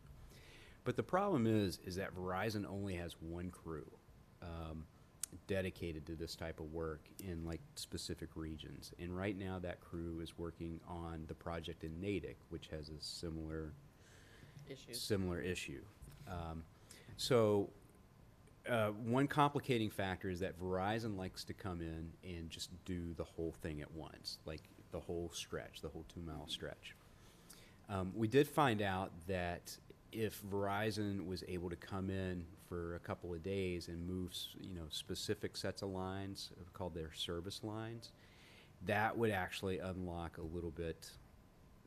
We could do a little, or Northern Construction and the state could do a little bit more work on 126. So we're going to put some pressure on Verizon to do that. That's not the way they do things. That's not protocol. But Dennis was very clear that, that would be very well received by the Senate President. Putting pressure on Verizon would be Putting well pressure received. on Verizon. And is that something I was thinking as you were talking, that we could encourage people in the community to? Well, I don't know if people in the community, go ahead. The one thing that they said to us was, Verizon hasn't held up the project yet, right? So things aren't not being done because of Verizon yet. And there's a 2-step process. There's one type of wire that they have to move, and then Comcast can do something. Right. And then there's another wire that they have to put in for the whole length. That's going to be a bigger project. If they delay doing that part of it, then it could actually be delaying the project. I don't know that we need the community to start putting pressure on Verizon yet. From what I could tell, I think they were going to let them know. Well, wait a second, though. I'm thinking, I don't know who might say that they're not delaying the project, but I think to the community, it feels like the project's being delayed. Yeah, well, I think, so one of the frustrating things that I experienced coming out of that call is that we've been told for a while now that Verizon is delaying the project, and so, MassDOT would be very clear, well, they're not delaying the project. I'm trying to make sure everybody it's one of happy. those things where they have to work with Verizon in a lot of different places, so they have to. I understand, but it's just, to me, for some reason or another, there was an expectation that it would have happened by now, right? And now it hasn't. Is it because our expectation was incorrect, or because they've delayed the project? They're not acting as, something. Like, I think it comes down to resources for Verizon, and we could all. I was going to say. We can relate to that in certain things, right? Resources. But they are a private entity. I think if you have Verizon as a service provider, something tells me prices have continued to go up. The fact that they only have one crew doing this work, I think we could debate whether that's a prudent use of money on their part. But, the fact is these utility and telecommunications companies, they got a lock on stuff. Do we have a sense from MassDOT what the timing is going to look like? Because I think part of it also is maybe I'm just, part to Claudia's point, is like the communication hasn't been consistent from MassDOT on some of these timelines and stuff. So is there, can they not only, I'm glad you guys had this meeting, I'm glad it went well, but like more on a consistent schedule. They meet with Doug Small and Beth, I think. Weekly. Every week they have an update meeting. And from what we got out of this meeting was, if Verizon finishes what they're working on in Natick, if they can come here and then do their part before the end of the construction season, then they can start working on the culvert and the moving of the Algonquin Trail. If they can't get it done before the end of construction season, and of course, end of construction season depends on weather. If they can't get it done before the end of when they can be pouring cement and things like that, then it will. They can't do anything until the spring. So it's Because a- we're it's- looking at like probably November-ish So is sort of essentially- the Yeah, date. so what they said, I should have started at the outset. So what they said is that we can expect, now with everything that we know with the situation, we can expect to be done, or that project can be done in late spring, summer of 2025. Right. Okay, so Finished. finished. Yep. So what's delaying the culvert work?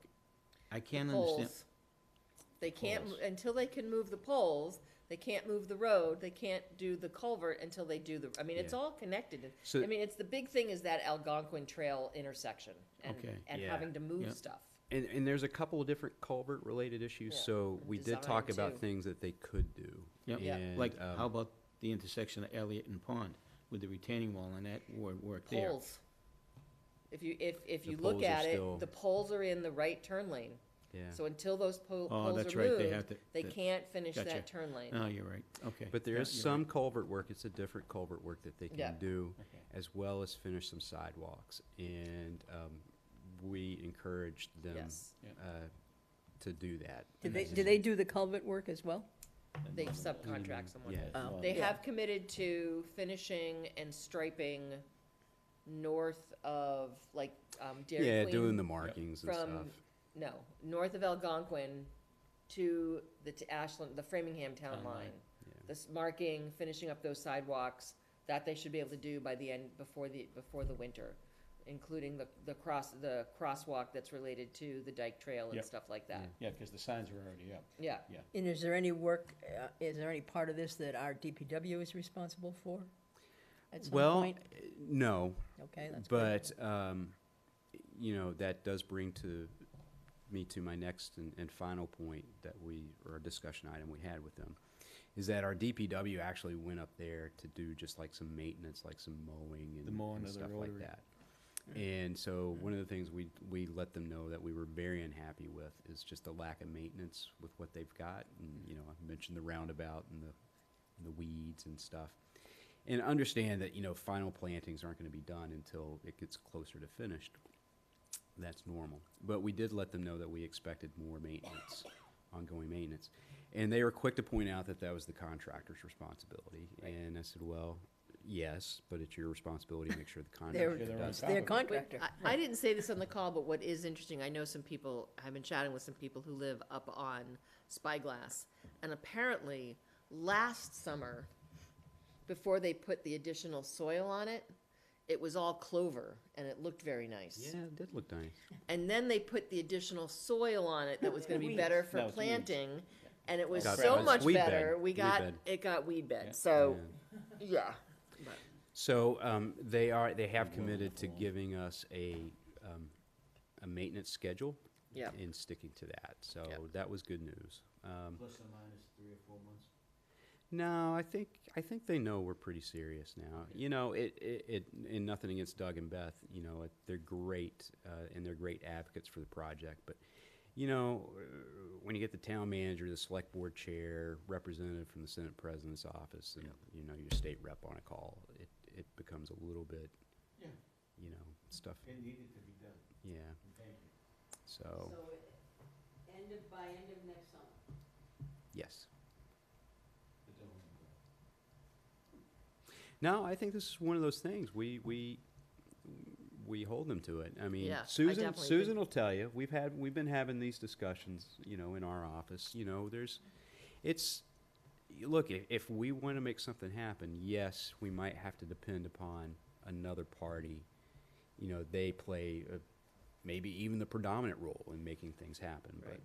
But it's our responsibility to make sure that they know how important it is to us and helping them get it done. So, and holding them accountable to it. Okay. That's why John Muldoon doesn't want to tell you when it's going to open. And I don't either, but I know what we've said internally. So, A little smaller operation, right? very small. Yes, true. Just True. a little. Okay. We'll start small. We'll start small, we'll get bigger. So I think, I took the Historical Commission on a tour of the Valentine Barn today. they had not seen it, so it was really good to show them. They were really pleased with it. Yeah, downtown, we're still, bids are still open, and hopefully we'll get some good bids for some of that site work. And Jen, you wanted to give an update on some of the stuff you're working on? Sure. So just quickly here, so we are working for Town Hall, the exterior. We need to do some work to preserve Town Hall, so some exterior repair work and then ultimately painting. And so there will be some communication forthcoming on start date, but it will be in the next couple of weeks.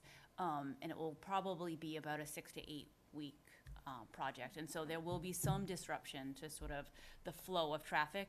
Town Hall will remain open. We'll make sure that everybody still has access to the ballot box that's outside and that can come in, because it will sort of align with the presidential election. So Doug Scott here is sort of running point, and we'll work with Cindy Livingstone to make sure that we are able to make sure that everybody can still vote and park safely.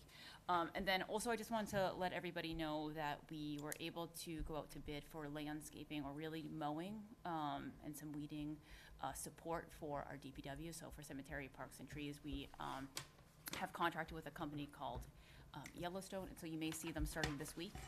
They'll actually be doing mowing on 10 of our properties, and most of it is really downtown, so Front Street, the library, Town Hall, corner spot, down Cherry, so the big grass leading over to Stone Park, and then the big grassy area by the pavilion, but not the fields. They'll, Is the DPW still maintaining the field aspect of it? yes. Okay, because I know they line the fields for soccer. Yeah, it's really just mowing, some weeding, just to sort of help take the burden off of cemetery, parks, and trees. So you'll see them out there. Properties now. So I have to ask the question. We didn't go local? It was open. Yeah, it was open. Oh, okay, so nobody bid. Well, we had 3 or 4, I'd have to look at the tabulation sheet, but we were required to go with the low bidder. So we went in with the low bid. Okay. And who had, the lowest Okay, yeah, responsible all right. bidder, No, and no. so. I just, you know where I'm going. I know, Oh, Okay. I get it. but All you right. know, I unfortunately, understand, but unfortunately, our procurement it's like to give, laws do it's not like to give allow us those. to just, Never mind. okay. Anything else, Jen? Okay, Thank you. thank you. Um, Michael? Yeah, so just a couple other things. We had the election on Tuesday, yesterday. Yesterday. So many thanks to Cindy and her staff for putting on a very smooth operation. I'm going to wait until the official results get certified before we start talking about that. Okay. But it's a lot of hard work putting on an election, and they do a great job. Well, between early voting and absentee ballots and, yeah. What's the guesstimate of the number of people that voted? Yeah, can you look it up real quick, Jen? Sorry. You told me to delegate more. I talked to Chris, and he said, because I actually was interested in the split, how many people did early voting, Yeah.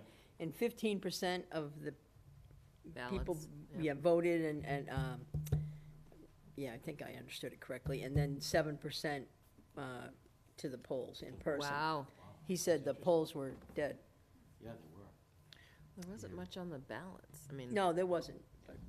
So, congratulations to the winners, and thanks to everybody who, was Who worked willing the to polls. put their name in there. It takes a lot of guts to run for office. So, so there's that. The West Union Street Sidewalk project, so that's begun. Got the details out there, start doing things. One of the things I really want to thank the board for their support for, and also our staff, is the overdose awareness event we had last week. So Kristen French and her team, put it together. We did it at the Public Safety Building, the planting of the flags. And, it's a really powerful statement when you see, and it is just like the perfect location. It really It's a is good to see all location of for that. it. So it was nice to have, some of our elected officials and our staff and some community members show up, and I just, I think about it, Kristen just does an amazing job, and I'm just so proud of the fact that we have, a person, dedicated to that effort, in a team, of course, around her, but we didn't have that a few years ago, and it was one of the first things we wanted to do when I became town manager, and Jen really kind of helped really designed and shaped it. So kudos to her as well, and continues to oversee that department. So yeah, it's just a real solemn event. You think Sorry about. I've missed it. Yeah, how many people? The flags are still up. Yeah. No, I'm just the event. I had really wanted to be there, but okay. 2,700, just under Oh, 2,700. 2,700 people voted. About a little under, yeah. So not the great turnout. And and then one final thing, I'm sure I'll think of something as you guys are going around, but we talked, you did the reminder about the Stone Park Music Festival. And if you get a chance, I hope you can just swing by at least and support it. Grace has been trying to put this on for 2 years. Yeah. She's a local resident. She's a teacher at Center Music. She has a lot of Ashland students. She's passionate about classical music and passionate about what it can do for a community. And I mean, she's really brought together like some top-notch artist talent. So is she like bringing grand pianos to Stone Park? Yeah. Oh my gosh. Can you just reiterate, like, just time and date again for folks? This weekend. September This Saturday. Saturday. I think it's at September 1? 7th. Oh, it's And right 4 on. p.m., I think. it is from, I don't, the time isn't on here. Hold on. But Stone Park Music Festival, couldn't find that, but. Sorry, it's folks, it's been a 4 long p.m. weekend. 4 p.m. Yep. So isn't the Porch Fest happening It Yes. is. concurrently The as well? Porch Fest So it's is a also beautiful happening. day for all kinds of Thank music you. Oh, Thank you for gorgeous. that tying it all people together. need Should to all be beautiful. need to get out Very and nice. appreciate. Thank all you that. for tying it all Yeah. together. Yeah. Absolutely. Yeah. And that was really because when we were talking about a date, and I said this could work out perfectly. Yeah. This is Ashland Sports Fest. It's a gazebo fest. Gazebo Fest. There you go.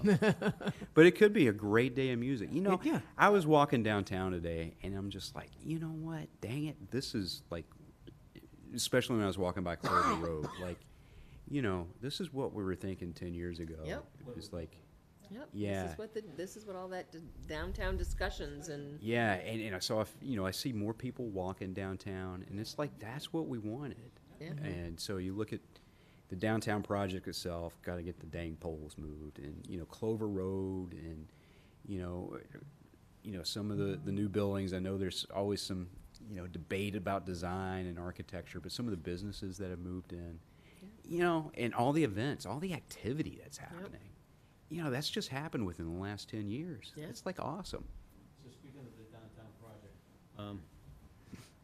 any movement on the RFPs with respect to connections? Like I said, it's still open. It's still open? Yeah, Okay. and we're really, so this is just for like the site work, digging the trenches and all Yep. that stuff. We're really encouraging local Contractors. contractors to bid. Okay. We think this would be a good project for them? yeah. Yeah. So hopefully they But we do it. still have to go for a little bid though, right? Yes. Right, because of the procurement, okay. We just need to get bids. Well, yeah. Yeah, that's the first That's start. the Let's first just get step. some Yeah. bids, so. Yeah. Yeah. Okay. And that's it for Okay. at least now. Okay. Board reports. Makita. Board reports. Well, just to piggyback on what Michael mentioned about the election, I do want to thank the staff for all the work that they do to put on an election. I think sometimes we take for granted what it really takes to make democracy work. So thank you for the citizens for participating yesterday. Thank you for the candidates for participating yesterday. And there were some contested contests. There were some contested contests late. There were some offices that were contended. So there was quite a bit going on yesterday, election wise. But it's always good to know that democracy is alive and well and supported here in the town of Ashland. Congratulations to the folks who won their elections, including our current state representative, Jack Lewis, and thank you for Carlton Phelps for running, and all those who ran to preserve our democratic process. So I just wanted to acknowledge that. I was going to say something about Porch Fest, but we kind of covered the whole music thing. I'll say it again. This is going to be a great weekend. Get out, have fun. You know, listen to some of the town. Great weather. It's going to be awesome. Is it? I thought it was supposed to rain. No, it's going to be awesome. Manifest that. It's going to be Manifest awesome. beautiful weather for Michael. Saturday. Exactly. And of course, because it's going to be beautiful, or even if it weren't so beautiful, your humble select board representatives will be at the farmers market once again. And I will be joining our happy band of public servants there to listen to you and your concerns and talk about probably some of the stuff we talked about tonight. So that's my board report. Good. Claudia? Yeah, not too much since last week, but, you know, I was able.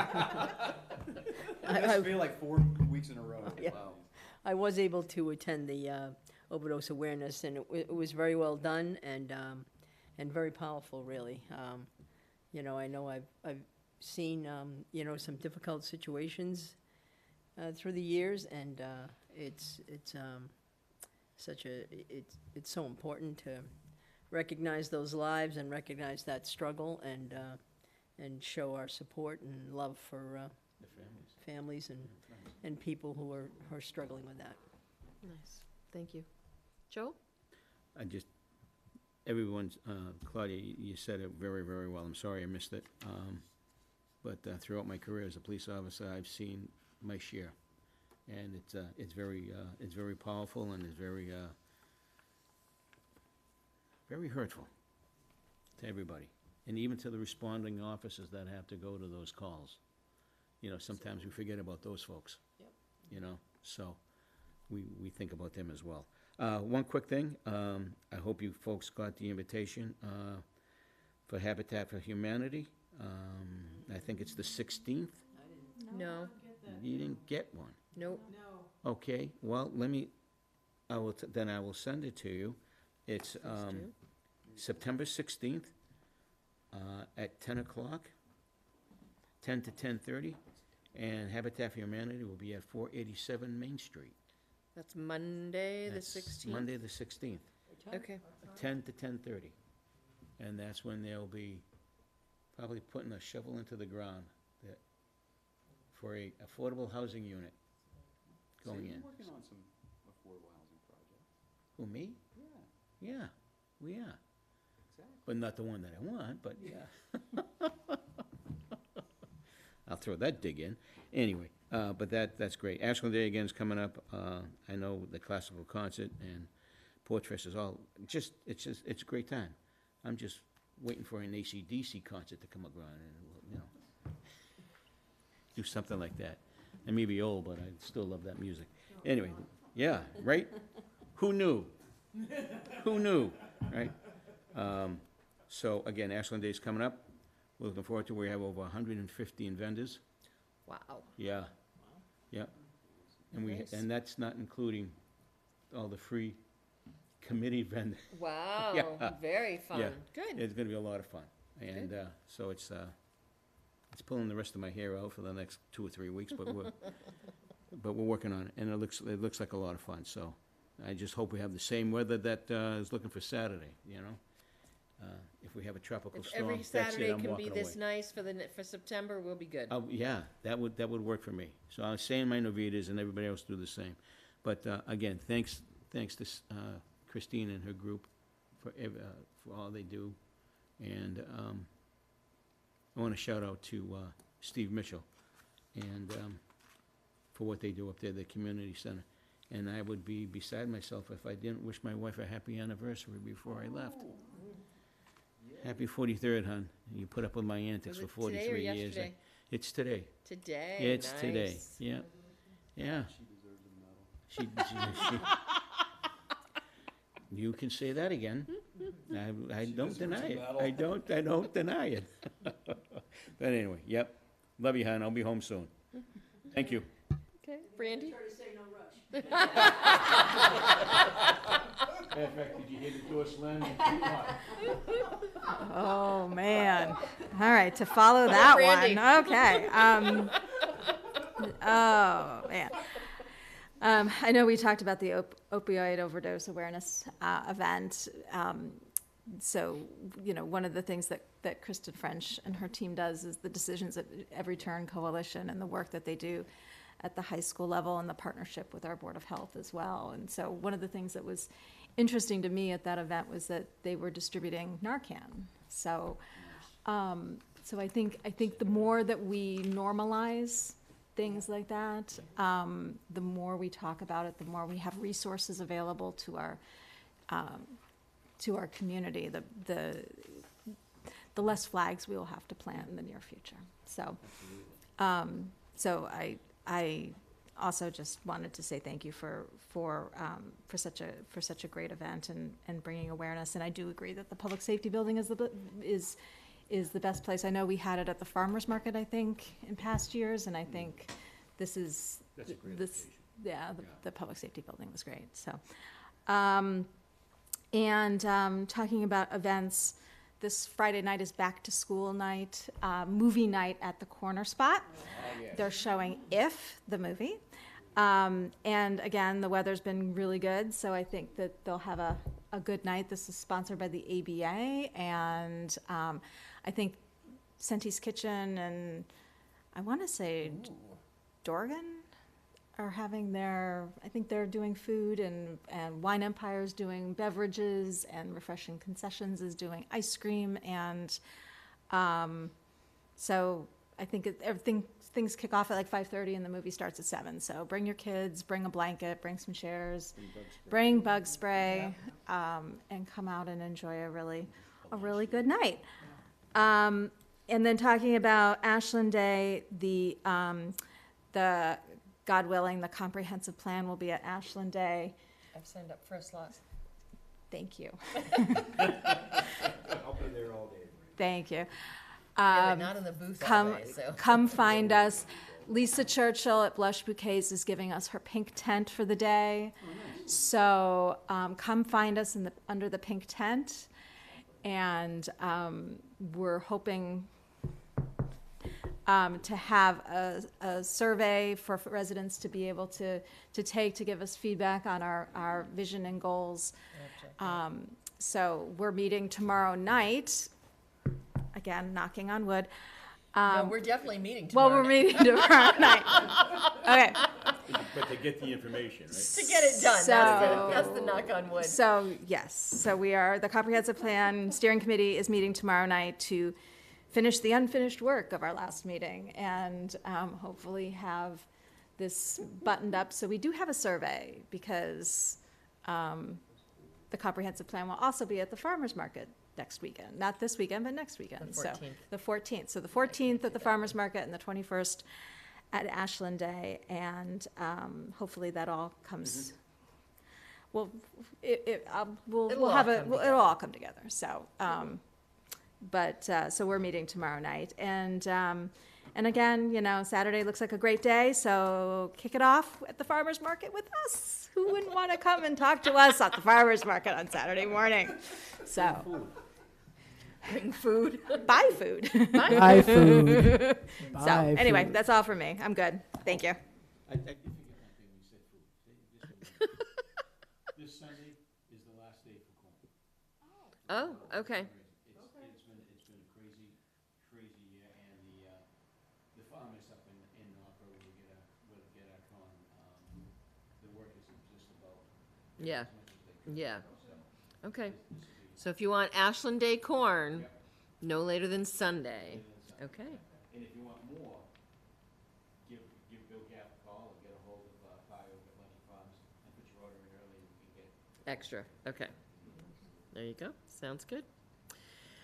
Couple things. So there's been conversation going back and forth, and for those of you who've been sitting here for a while, regarding our open space and rec plan. So the plan was completed in like 2012. They started doing work they have to do it every 5 years or thereabouts. They started doing one again in 2017. They had submitted to this, maybe even earlier than 2017. It got submitted to the state. We had gotten comments back, went back to the state. We had gotten that particular round of the open space plan was never fully approved. And now it's 2024 and we have to do one again. Sounds like the 126 project. So, well, that's moving forward, so open space and rec is gonna have me doing some stuff. Where this is important is, we're looking at some grants for some different things that require us to have an open space and rec plan. But I know it's something we've been discussing as a board, what's the status? So the last one never got fully finished, and they're in the process of moving forward to do the next one. I got that from Roberta, as well. So they need to start the project again and then have it reviewed and approved. We appointed people to the Historical District Committee to talk about creating a downtown historic district. They've been having meetings. I got updated by one of their members. They were originally thinking they want to put it on the fall special town meeting. I don't know that they're going to be ready for that, so just so you're aware, if anyone talks to you about it, I'm going to look to try to get some more information. Probably not for our next meeting because we're going to put it full, but maybe in our meeting, one of our meetings in October, we'll try to get an update from them on where things are. Tomorrow, I sit on the MMA policy for Municipal and Regional Administration Policy Committee. I'm actually the chair this year, and we have our first meeting of this year tomorrow. We're going to get an update on the different things that the legislature did finish during their session, but we're also hearing that they're still working, which they don't usually do. There's just something recently that they reviewed and passed at so they're still working, which we don't usually see in this type of election cycle, but they're still working, which is nice to see. It's the one I have. It's a Zoom meeting. Yeah, for members on the committee, and it's a nice mix of members of select board, mayors, city councilors, and then a few other appointees. So that's tomorrow. Yeah, go listen to some music this weekend, and I think that's all I got until the 18th. So. Second. All those in favor?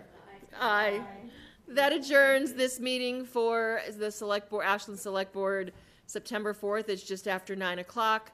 I expect our next one will go a little bit longer. But thank you if you've hung in there. Thanks for watching. And remember, one will be at the farmer's market, but we are always accessible via email, phone call.